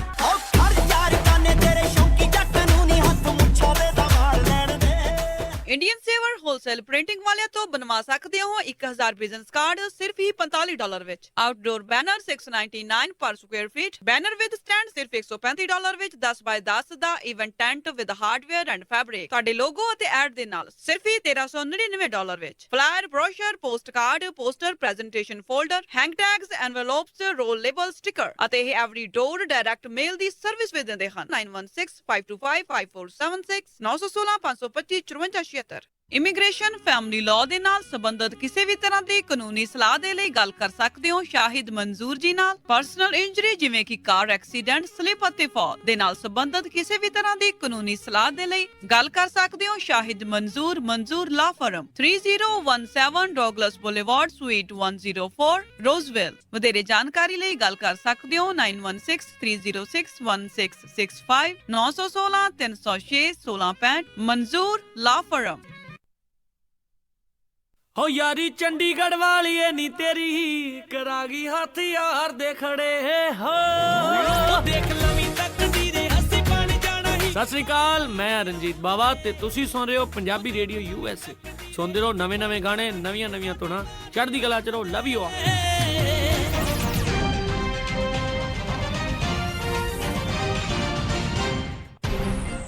ਪੰਜਾਬੀ ਰੇਡੀਓ USA ਸੁਣ ਰਹੇ ਸਾਰੇ ਹੀ ਮਾਣਯੋਗ ਅਤੇ ਸਤਿਕਾਰਤ ਸਰੋਤਿਆਂ ਨੂੰ ਇੱਕ ਵਾਰੀ ਫੇਰ ਨਿੱਘੀ ਜੀ ਆਇਆਂ ਨੂੰ ਸਭ ਦਾ ਸਵਾਗਤ ਹੈ। ਸੋ ਤੇ ਪ੍ਰੋਗਰਾਮ ਖਬਰ ਤੇ ਨਜ਼ਰ ਦੇ ਵਿੱਚ ਮਿੰਟੂ ਜੀ ਆਇਆਂ ਨੂੰ ਸਵਾਗਤ ਹੈ ਜੀ। ਸਤਿ ਸ਼੍ਰੀ ਅਕਾਲ ਜੀ। ਸ਼ੁਕਰੀਆ ਜੀ, ਸਾਰਿਆਂ ਨੂੰ ਸਤਿ ਸ਼੍ਰੀ ਅਕਾਲ ਜੀ। ਜੀ ਸਰੋਤਿਓ, ਜੇ ਤੁਸੀਂ ਵੀ ਸਵਾਲ ਪੁੱਛਣਾ ਚਾਹੁੰਦੇ ਹੋ, ਫੋਨ ਲਾਈਨਸ ਹੁਣ ਓਪਨ ਨੇ, ਕਾਲ ਕਰ ਸਕਦੇ ਹੋ। ਸਟੂਡੀਓ ਦਾ ਨੰਬਰ ਹੈ 408 272 5200 4082725200 ਦੇ ਉੱਤੇ। ਇਸ ਨੰਬਰ ਦੇ ਉੱਤੇ ਕਾਲ ਕਰਕੇ ਤੁਸੀਂ ਮਿੰਟੂ ਜੀ ਨੂੰ ਕੋਈ ਸਵਾਲ ਪੁੱਛਣਾ ਚਾਹੁੰਦੇ ਹੋ ਤਾਂ ਤੁਸੀਂ ਕਾਲ ਕਰ ਸਕਦੇ ਹੋ। ਮਿੰਟੂ ਜੀ, ਇਸ ਤੋਂ ਪਹਿਲਾਂ ਆਪਾਂ ਜਿਹੜੇ ਕਾਲਰਸ ਆ ਉਹਨਾਂ ਦੇ ਵੱਲ ਵੱਧਦੇ ਹਾਂ। ਇੱਕ ਜਿਹੜੀ ਇਸ ਟਾਈਮ ਖਬਰ ਕਾਫੀ ਜਿਹੜੀ ਚਰਚਾ ਵੀ ਜਿਹੜੀ ਉਹ ਬਟੋਰ ਰਹੀ ਆ ਵੀ ਰਸ਼ੀਆ ਨੂੰ ਭਾਰਤ ਦੇ ਦੁਆਰਾ $1 ਬਿਲੀਅਨ ਦਾ ਜਿਹੜਾ ਲੋਨ ਆ ਉਹ ਦਿੱਤਾ ਜਾ ਰਿਹਾ ਹੈ। ਇੱਕ ਪਾਸੇ ਜਿਹੜਾ ਭਾਰਤ ਆਪ ਆਰਥਿਕ ਮੰਦੀ ਦੇ ਦੌਰ ਵੱਲ ਨੂੰ ਵੱਧ ਰਿਹਾ ਆ, ਦੂਜੇ ਪਾਸੇ ਰਸ਼ੀਆ ਵਰਗੇ ਮੁਲਕ ਨੂੰ ਐਡਾ ਵੱਡਾ ਲੋਨ ਦਿੱਤਾ ਜਾ ਰਿਹਾ। ਦੇਖੋ, ਇਹ ਤੇ ਹੁਣ ਇਹਨਾਂ ਦੀ ਆਪਸੀ ਕੋਈ ਅੰਡਰਸਟੈਂਡਿੰਗ ਹੈ। ਤੇ ਵੈਸੇ ਕਿਸੇ ਸਮੇਂ ਰਸ਼ੀਆ ਨੇ ਵੀ ਸਪੋਰਟ ਕੀਤਾ ਇੰਡੀਆ ਨੂੰ, ਬਹੁਤ ਜ਼ਿਆਦਾ ਕੀਤਾ, ਫਾਈਨੈਂਸ਼ੀਅਲੀ ਵੀ ਕੀਤਾ। ਤੇ ਕਈ ਦਫਾ ਹੁੰਦਾ ਕਿ ਕਰਜ਼ਾ ਨਹੀਂ ਮਿਲਦਾ ਰਸ਼ੀਆ ਦੇ ਖਿਲਾਫ। ਤੁਹਾਨੂੰ ਪਤਾ ਹੀ ਆ ਕਿ ਅੰਕਲ ਅਮਰੀਕਾ ਨੇ ਕਿਸ ਤਰ੍ਹਾਂ ਸਕੰਜਾ ਕੱਸਿਆ ਹੋਇਆ। ਪਾਬੰਦੀਆਂ ਸ਼ਾਬੰਦੀਆਂ ਵਾਲੀ ਖੇਡ ਚੱਲਦੀ ਪਈ ਆ। ਇੰਡੀਆ ਨਾਲ ਵੀ ਹੋ ਸਕਦਾ ਆਉਣ ਵਾਲੇ ਸਮੇਂ 'ਚ ਟੇਚਾ ਪੈ ਜਾਵੇ। ਇੱਕ ਲੱਗਦਾ ਹੋਆ ਕਿ ਲਾਮਬੰਦੀ ਹੋ ਰਹੀ ਹੈ, ਨਵੀਂ ਕਿਸਮ ਦੀ ਲਾਮਬੰਦੀ ਹੋ ਰਹੀ ਆ। ਤੇ ਇਹਦੇ ਵਿੱਚ ਮੇਰੇ ਖਿਆਲ ਦੇ ਨਾਲ ਸੈਗਾ ਚੇਂਜ ਹੋਣਗੀਆਂ ਆਉਣ ਵਾਲੇ ਸਮੇਂ 'ਚ। ਜਿਸ ਤਰ੍ਹਾਂ ਇੱਕ ਸਿਨੈਰੀਓ ਬਣਦਾ ਪਿਆ ਸਾਡੇ ਸਾਹਮਣੇ, ਉਹ ਦੇਖਣ ਨੂੰ ਤੇ ਆਪਾਂ ਨੂੰ ਇੰਨਾ ਹਾਲੇ ਨਹੀਂ ਲੱਗਦਾ ਉਹਦਾ ਰੰਗ ਗੂੜਾ, ਪਰ ਮੈਨੂੰ ਲੱਗਦਾ ਕਿ ਆਉਣ ਵਾਲੇ ਸਮੇਂ ਦੇ ਵਿੱਚ ਇੱਕ ਕੌਮਾਂਤਰੀ ਜੋ ਡਿਪਲੋਮੈਸੀ ਖੇਡ ਚੱਲਦੀ ਹੈ, ਡਿਪਲੋਮੈਟਿਕ ਖੇਡ ਚੱਲਦੀ ਹੈ, ਇਹਦੇ ਵਿੱਚ ਕੁਛ ਨਾ ਕੁਛ ਬਦਲਾਅ ਜ਼ਰੂਰ ਹੋਣਗੇ। ਜੀ ਬਿਲਕੁਲ। ਸੋ ਤੇ ਕਾਲ ਕਰਨ ਦੇ ਲਈ ਫੋਨ ਨੰਬਰ ਹੈ 408 272 5200 4082725200 ਦੇ ਉੱਤੇ। ਤੇ ਮਿੰਟੂ ਜੀ, ਜੇ ਆਰਥਿਕ ਮੰਦੀ ਦੀ ਗੱਲ ਹੀ ਉੱਥੇ ਕਰਦੇ ਜਾਈਏ, ਕੀ ਲੇਟੈਸਟ ਇਸ ਚੀਜ਼ ਨੂੰ ਲੈ ਕੇ ਗੱਲਬਾਤ ਜਿਹੜੀ ਉਹ ਚੱਲ ਰਹੀ ਆ? ਜਿੱਦਾਂ ਆਪਾਂ ਪਿਛਲੇ ਦਿਨਾਂ ਦੇ ਵਿੱਚ ਖਬਰ ਦੇ ਉੱਤੇ ਉਹ ਚਰਚਾ ਕੀਤੀ ਸੀਗੀ ਵੀ ਕਿਸ ਤਰੀਕੇ ਦੇ ਨਾਲ RBI ਦੇ ਕੋਲੋਂ ਕਾਫੀ ਜ਼ਿਆਦਾ ਜਿਹੜੇ ਪੈਸੇ ਉਹ ਲਏ ਜਾ ਰਹੇ ਨੇ। ਉਸ ਦੇ ਉੱਤੇ ਕੀ ਜਿਹੜਾ ਇਸ ਟਾਈਮ ਲੇਟੈਸਟ ਹੈਗਾ ਆ ਵੀ ਕੀ ਸੁਗਬੁਗ ਹੈਗੀ ਆ ਆਰਥਿਕ ਮੰਦੀ ਵਾਲੇ ਪਾਸੇ ਨੂੰ? ਦੇਖੋ, ਆਰਥਿਕ ਮੰਦੀ ਦਾ ਹਾਲ ਤੇ ਮੰਦਾ ਹੀ ਆ। GDP ਦਾ ਅਨੁਮਾਨ ਹੈ ਜਿਹੜਾ ਉਹ ਵੀ ਘਟਾ ਦਿੱਤਾ ਗਿਆ। ਫਿਰ ਵੱਖੋ ਵੱਖਰੇ ਸੈਕਟਰ ਹੈ ਜਿਹੜੇ, ਕਾਫੀ ਪ੍ਰਮੁੱਖ ਸੈਕਟਰ ਹੈ ਜਿਹੜੇ ਸਾਡੇ ਉਹ ਤਬਾਹ ਹੋ ਗਏ ਆ। ਇਹ ਜਿਹੜਾ ਆਇਆ ਸੀਗਾ ਪਿਛਲੇ ਤਿਮਾਹੀ ਦਾ ਡਾਟਾ, ਉਹਨੇ ਦੱਸ ਦਿੱਤਾ ਸੀਗਾ ਕਿ ਖੇਤੀ ਸੈਕਟਰ ਲੈ ਕੇ ਇਮਾਰਤਸਾਜ਼ੀ ਸੈਕਟਰ ਹੈ ਜਿਹੜਾ ਉਹ ਵੀ ਸਾਰੇ ਥੱਲੇ ਜਾ ਰਹੇ ਆ, ਮਾਈਨਿੰਗ ਸੈਕਟਰ ਵਗੈਰਾ। ਤਾਂ ਇਹ ਜਿਹੜੇ ਸੈਕਟਰ ਹੁੰਦੇ ਜਿਹੜੇ ਕਿ ਤੁਹਾਡੀ GDP ਦੀ ਵਿਕਾਸ ਦਰ ਹੈ ਜਿਹੜੀ ਤੁਹਾਡੀ, ਉਹਨੂੰ ਬਹੁਤ ਜ਼ਿਆਦਾ ਗਤੀ ਦਿੰਦੇ ਆ। ਤਾਂ ਹਰ ਪਾਸੇ ਮੰਦਾ ਹੈ। ਜੇ ਤੁਸੀਂ ਆਮ ਛੋਟੇ ਕਾਰੋਬਾਰੀ ਕੋਲ ਵੀ ਜਾਓਗੇ, ਬੈਠੋਗੇ, ਤਾਂ ਉੱਥੇ ਵੀ ਤੁਹਾਨੂੰ ਇਹ ਚੀਜ਼ ਜਿਹੜੀ ਆ ਉਹ ਸੁਣਨ ਨੂੰ ਮਿਲੂਗੀ। ਪਰ ਉਹਦੇ ਲਈ ਹੁਣ ਕੀ ਸੁਧਾਰ ਕਰਦੇ ਆ, ਕੀ ਕਦਮ ਚੁੱਕਦੇ ਆ, ਇੰਤਜ਼ਾਰ ਕਰਨਾ ਪਊਗਾ। ਕਿਉਂਕਿ ਦੇਖੋ, ਨਾ ਤਾਂ ਮੰਦਾ ਯਕਦਮ ਆਉਂਦਾ ਤੇ ਨਾ ਹੀ ਨਿਕਲਦਾ। ਇਹਨੂੰ ਹੁਣ ਕੱਢਣ ਵਾਸਤੇ ਇਹਨਾਂ ਨੂੰ ਬਹੁਤ ਹੱਦ ਤੱਕ ਟੀਕੇ ਲਾਉਣੇ ਪੈਣਗੇ, ਮਤਲਬ ਕਿ ਲੋਨ ਵੀ ਦੇਣੇ ਪੈਣਗੇ। ਇੱਕ ਜਿਹੜੀ ਉਦਯੋਗਿਕ ਗਤੀਸ਼ੀਲਤਾ ਹੁੰਦੀ ਹੈ ਉਹਨੂੰ ਵੀ ਬਣਾਉਣਾ ਪਊਗਾ। ਕਿਸੇ ਨਾ ਕਿਸੇ ਹੱਦ ਤੱਕ ਇਹਨਾਂ ਨੂੰ ਆਪਣੇ ਬੈਂਕ ਵੀ ਸੰਭਾਲਣੇ ਪੈਣਗੇ। ਮਹਿੰਗਾਈ ਦਰ ਜਿਹੜੀ ਹੈ ਉਹ ਵੀ ਕੰਟਰੋਲ ਕਰਨੀ ਪਊਗੀ। ਐਡੇ ਵੱਡੇ ਦੇਸ਼ ਦੇ ਵਿੱਚ ਇਹ ਸਭ ਕੁਛ ਕਰਨਾ ਐਡਾ ਆਸਾਨ ਨਹੀਂ ਹੈ, ਬਹੁਤ ਵੱਡੀ ਚੁਣੌਤੀ ਹੈ। ਮੈਂ ਕਹੂੰਗਾ ਕਿ ਨਰਿੰਦਰ ਮੋਦੀ ਦੀ ਪਹਿਲੀ ਟਰਮ ਜਿਹੜੀ ਸੀਗੀ ਉਹ ਤੇ ਨਿਕਲ ਗਈ, ਬਸ ਸ਼ੀਸ਼ੇ ਵਹਿੰਦੇ ਆ ਤੇ ਫੋਟੋਆਂ ਖਿਚਾਉਂਦੇ ਆ। ਅਸਲੀ ਇਮਤਿਹਾਨ ਹੈ ਜਿਹੜਾ ਉਹ ਹੁਣ ਸ਼ੁਰੂ ਹੋਇਆ। ਜੀ ਬਿਲਕੁਲ। ਆਪਣੇ ਅਗਲੇ ਕਾਲਰ ਆਪਣੇ ਨਾਲ ਜੁੜੇ ਨੇ ਯਾਦਵਿੰਦਰ ਜੀ। ਸਤਿ ਸ਼੍ਰੀ ਅਕਾਲ ਜੀ, ਸਵਾਗਤ ਹੈ ਜੀ। ਹੈਲੋ। ਹਾਂਜੀ, ਹੈਲੋ ਜੀ, ਸਤਿ ਸ਼੍ਰੀ ਅਕਾਲ ਜੀ। ਹੈਲੋ ਰਾਜੂ ਵਾਹਿਗੁਰੂ ਜੀ ਖਾਲਸਾ ਸਾਹਿਬ ਵਾਹਿਗੁਰੂ ਜੀ ਕੀ ਫਤਿਹ ਜੀ। ਮੇਰਾ ਜੀ ਮਿੰਟੂ ਜੀ ਨੂੰ ਇੱਕ ਸਵਾਲ ਆ ਜੀ। ਮੈਂ ਪੁੱਛਣਾ ਚਾਹੁੰਦਾ ਸੀ ਜਿਹੜੇ ਸਾਡੇ ਪੋਲੀਟੀਕਲ ਲੀਡਰ ਨੇ ਇਹਨਾਂ ਦੀ ਰਿਟਾਇਰਮੈਂਟ ਦੀ ਕੋਈ ਏਜ ਹੈਗੀ? ਜਦੋਂ ਆਮ ਆਦਮੀ ਦੀ ਪੈਨਸ਼ਨ ਆ ਉਹਦੀ ਕੋਈ ਏਜ ਆ ਕਿ ਇਹਨਾਂ ਨੂੰ ਜਿਹੜੀ ਪੈਨਸ਼ਨ ਆ ਉਸ ਉਮਰ ਤੋਂ ਬਾਅਦ ਲੈਣੀ ਚਾਹੀਦੀ ਆ, ਜਾਂ ਜਿੱਦਣ ਏਜ ਇੱਕ 25 ਸਾਲ ਦਾ ਮੁੰਡਾ ਇਲੈਕਸ਼ਨ ਲੜ ਕੇ ਉਹ ਤੋਂ ਬਾਅਦ ਪੈਨਸ਼ਨ ਲੈਣੀ ਸ਼ੁਰੂ ਕਰ ਦਿੰਦਾ? ਦੂਜਾ ਕੀ ਕੋਈ ਕਾਨੂੰਨ ਇਹੋ ਜਿਹਾ ਹੈ ਕਿ ਜਿਵੇਂ ਹਰ ਇੱਕ ਆਦਮੀ ਦੇ ਲਈ ਆ ਵੀ ਇੱਕ ਆਦਮੀ ਨੂੰ ਇੱਕ ਹੀ ਪੈਨਸ਼ਨ ਮਿਲਦੀ ਆ, ਇਹਨਾਂ ਨੂੰ ਜਿੰਨੀਆਂ ਮਰਜ਼ੀ ਟਰਮਾਂ ਲੜੀ ਜਾਣ ਤੇ ਇੱਕ ਹੀ ਪੈਨਸ਼ਨ ਮਿਲੇ, ਨਾ ਕਿ ਬਾਰ-ਬਾਰ ਹਰ ਟਰਮ ਦੀ? ਜੀ ਥੈਂਕ ਯੂ ਜੀ। ਨਹੀਂ, ਜੇ ਤੁਹਾਨੂੰ ਇਹ ਕਹਿ ਦਿੱਤਾ ਜਾਵੇ ਕਿ ਤੁਸੀਂ ਜਿਹੜੀ ਵੀ ਮੰਨ ਲਓ ਦਿਹਾੜੀ ਕਰਨੀ, ਹੁਣ ਮੈਨੂੰ ਨਹੀਂ ਪਤਾ ਤੁਸੀਂ ਦਿਹਾੜੀ ਨੂੰ ਕਿੱਦਾਂ ਲਾਓਗੇ, ਪਰ ਮੈਂ ਤੇ ਇੱਕ ਦਿਹਾੜੀਦਾਰ ਹੀ ਆ ਨਾ। ਮੰਨ ਲਓ ਜੇ ਮੈਨੂੰ ਰਾਜਕਰਨ ਵੀਰ ਹੋਰੀ ਕਹਿ ਦੇਣ ਜਾਂ ਪੰਜਾਬੀ ਰੇਡੀਓ USA ਵਾਲੇ ਕਹਿਣ ਕਿ ਮਿੰਟੂ ਸਿਆ ਤੂੰ ਆਪ ਹੀ ਏਦਾਂ ਕਰ ਸੈਲਰੀ ਤੈਅ ਕਰ ਲਾ, ਤੇ 6 ਮਹੀਨੇ ਬਾਅਦ ਫਿਰ ਆਪ ਹੀ ਫੇਰ ਤੈਅ ਕਰ ਲੈਣੀ, ਤੇਰੇ ਕੋਲ ਅਥਾਰਟੀ ਹੈ, ਦੇਤੀ ਹੈ, ਤੇ ਮੈਂ ਫਿਰ ਕਿਸੇ ਨੂੰ ਪੁੱਛਣਾ ਦੱਸਣੀ ਥੋੜੀ ਹੈ। ਜਦੋਂ ਮੇਰੇ ਕੋਲ ਅਥਾਰਟੀ ਹੈ ਕਿ ਮੈਂ ਛਮਾਈ ਬਾਅਦ ਫੇਰ ਵਧਾ ਲੈਣੀ ਆ ਤੇ ਆਪਦੇ ਹਿਸਾਬ ਨਾਲ ਹੀ ਮੈਂ ਮੁਕਰਰ ਕਰਨੀ ਆ, ਮੈਂ ਅਥਾਰਟੀ ਆ, ਫਿਰ ਮੈਂ ਕਿਸੇ ਤੀਜੇ ਦੀ ਕਿਉਂ ਸੁਣੂੰਗਾ? ਆਹ ਗੱਲ ਹੈ। ਅਸਲ ਇਹ ਖੇਡ ਹੈ ਕਿ ਕਾਨੂੰਨ ਬਣਾਉਣ ਵਾਲਿਆਂ ਦੇ ਕੋਲ ਇੱਕ ਸ਼ਕਤੀ ਹੈ, ਉਹ ਆਪਣੀ ਤਨਖਾਹ ਮੁਕਰਰ ਕਰ ਸਕਦੇ, ਉਹਦੇ 'ਚ ਇਜ਼ਾਫਾ ਕਰ ਸਕਦੇ, ਪੈਨਸ਼ਨਾਂ ਦਾ ਉਹ ਬੰਨ ਨੂੰ ਬੰਨ ਸਕਦੇ ਆ। ਹੁਣ ਅਸੀਂ ਪਿੱਟੀ ਜਾਈਏ, ਰੋਈ ਜਾਈਏ, ਇਹ ਇਸ ਦੇਸ਼ ਦਾ ਇੱਕ ਢਾਂਚਾ ਕਿ ਵਿਧਾਨਪਾਲ ਕੱਢ ਕੰਮ ਕਰਦੀ ਹੈ, ਕਾਰਜਪਾਲ ਕੱਢ ਕਰਦੀ ਹੈ, ਨਿਆਂਪਾਲ ਕੱਢ ਕਰਦੀ ਹੈ। ਅਸੀਂ ਜਿੰਨਾ ਮਰਜ਼ੀ ਪਿੱਟੀ ਜਾਈਏ, ਲੋਕਤੰਤਰ ਦੇ ਵਿੱਚ ਉਹਨਾਂ ਦੇ ਕੋਲ ਇੱਕ ਐਸੀ ਸ਼ਕਤੀ ਹੈ, ਉਹ ਇਸ ਮਾਮਲੇ ਦੇ ਵਿੱਚ ਇਕੱਠੇ ਵੀ ਹੋ ਜਾਂਦੇ ਆ, ਚਾਹੇ ਉਹ ਵਿਰੋਧੀ ਧਿਰ ਵਾਲੇ ਹੋਣ, ਚਾਹੇ ਉਹ ਹੁਕਮਰਾਨ ਧਿਰ ਵਾਲੇ ਹੋਣ। ਫਿਰ ਉਹ ਕਈ ਵਾਰ ਉਹਨਾਂ ਦੇ ਕੋਲ ਇੰਨਾ ਵੱਡਾ ਆਪਣਾ ਹੀ ਧਾਮਝਾਮ ਹੁੰਦਾ ਕਿ ਅਸੈਂਬਲੀ 'ਚੋਂ ਆਪ ਹੀ ਸਭ ਕੁਝ ਪਾਸ ਕਰਾ ਲੈਂਦੇ ਆ। ਉਹ ਕਹਿੰਦੇ ਆ ਕਿ ਸਾਰਾ ਮੁਲਕ ਜਾਂ ਸਾਰੀ ਸਟੇਟ ਸਾਡੇ ਨਾਲ ਆ, ਫੈਸਲੇ ਲੈਣ ਦੀ ਸ਼ਕਤੀ ਸਾਡੇ ਕੋਲ ਆ। ਤਾਂ ਇਹਦੇ ਵਿੱਚ ਮੈਂ ਸ਼ੁਰੂ ਤੋਂ ਇਹ ਗੱਲ ਕਹਿਣਾ ਆ ਕਿ ਦੇਖੋ, ਇਹ ਫੈਡਰਲਿਜ਼ਮ ਕਿਸੇ ਵੀ ਦੇਸ਼ ਦਾ ਜਿਹੜਾ ਸੰਘੀ ਢਾਂਚਾ ਹੁੰਦਾ ਉਹ ਮਜ਼ਬੂਤ ਹੋਵੇ ਤਾਂ ਉਹਦੇ ਵਿੱਚ ਬਹੁਤ ਹੱਦ ਤੱਕ ਕੁੰਡੇ ਰੱਖੇ ਜਾ ਸਕਦੇ ਆ। ਰੈਗੂਲੇਟਰੀ ਜਿਹੜੀ ਆ ਉਹ ਹਰੇਕ ਸਟੇਟ ਲਈ ਮੇਰੇ ਖਿਆਲ ਦੇ ਨਾਲ ਜ਼ਰੂਰੀ ਕਰ ਦੇਣੀ ਚਾਹੀਦੀ ਆ, ਇੱਕ ਕੌਮੀ ਪੱਧਰ ਤੇ ਹੋਵੇ, ਇੱਕ ਸਟੇਟ ਲਈ, ਤਾਂ ਕਿ ਇਹ ਜਿਹੜਾ ਮੇਰੇ ਖਿਆਲ ਦੇ ਨਾਲ ਦੁਨੀਆ ਦੇ ਸਭ ਤੋਂ ਵੱਡੇ ਘੁਟਾਲਿਆਂ 'ਚ ਇੱਕ ਵੱਡਾ ਘੁਟਾਲਾ ਜੋ ਤਨਖਾਹਾਂ, ਭੱਤੇ, ਪੈਨਸ਼ਨਾਂ, ਜੋ ਡੀਜ਼ਲ, ਪੈਟਰੋਲ, ਜੋ ਹੋਰ ਪੀਏ ਸ਼ੀਏ ਰੱਖਦੇ ਆ, ਜੇ ਕੱਢੋਗੇ ਸਭ ਤੋਂ ਵੱਡਾ ਘੁਟਾਲਾ ਮੇਰੇ ਖਿਆਲ ਦੇ ਨਾਲ ਇਹੀ ਹੈ। ਜੀ ਵਾਕਈ ਜਿਸ ਤਰੀਕੇ ਦੇ ਨਾਲ ਟੈਕਸ ਪੇਅਰ ਦੀ ਮਨੀ ਨੂੰ ਖੋਰਾ ਜਿਹੜਾ ਆ ਉਹ ਲੱਗ ਰਿਹਾ ਆ, ਇਸ ਦੇ ਵਿੱਚ ਕੋਈ ਦੋ ਰਾਵਾਂ ਨਹੀਂ ਹੈਗੀਆਂ। ਤੇ ਮਿੰਟੂ ਜੀ, ਆਪਣੇ ਪ੍ਰੋਗਰਾਮ ਦੇ ਨੂੰ ਆਪਾਂ ਜਿਹੜਾ ਹੁਣ ਆਪਾਂ ਇੱਥੇ ਹੀ ਜਿਹੜਾ ਉਹ ਸਮੇਟਦੇ ਹਾਂ। ਬਹੁਤ ਬਹੁਤ ਤੁਹਾਡਾ ਜਿਹੜਾ ਜੀ ਧੰਨਵਾਦ, ਤੁਸੀਂ ਸਾਡੇ ਨਾਲ ਜੁੜੇ, ਇਹਨਾਂ ਖਬਰਾਂ ਬਾਰੇ ਜਿਹੜੀਆਂ ਜਾਣਕਾਰੀ ਦਿੱਤੀਆਂ, ਬੜੀ ਮਿਹਰਬਾਨੀ, ਧੰਨਵਾਦ, ਸਤਿ ਸ਼੍ਰੀ ਅਕਾਲ ਜੀ। ਧੰਨਵਾਦ ਜੀ, ਸਤਿ ਸ਼੍ਰੀ ਅਕਾਲ ਜੀ। ਤੇ ਸਰੋਤਿਓ, ਇੱਥੇ ਹੀ ਸਾਡਾ ਅੱਜ ਦਾ ਪ੍ਰੋਗਰਾਮ ਹੁਣ ਸਮਾਪਤ ਆ। ਮਿਲਦੇ ਹਾਂ ਅਗਲੀ ਵਾਰ, ਉਦੋਂ ਤੱਕ ਲਈ ਮੇਰੇ ਵੱਲੋਂ ਵੀ ਪਿਆਰ ਭਰੀ ਸਤਿ ਸ਼੍ਰੀ ਅਕਾਲ ਜੀ। ਜਿਉਂਦੇ ਵਾਸਤੇ ਰਹੋ, ਹੱਸਦੇ ਖੇਲਦੇ ਰਹੋ ਜੀ, ਸੁਣਦੇ ਰਹੋ ਜੀ ਪੰਜਾਬੀ ਰੇਡੀਓ USA।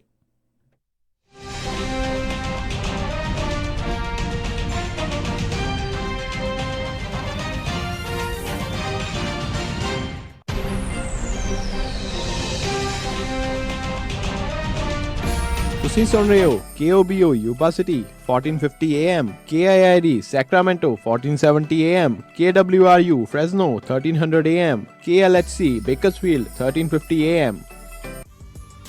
ਕੈਨੇਡਾ ਦੇ ਸਭ ਤੋਂ ਵੱਡੇ used truck sales dealer pride truck sales ਹੁਣ ਕੈਲੀਫੋਰਨੀਆ ਦੇ ਸ਼ਹਿਰ ਸਟਾਕਟਨ ਅਤੇ ਫੰਟੈਨਾ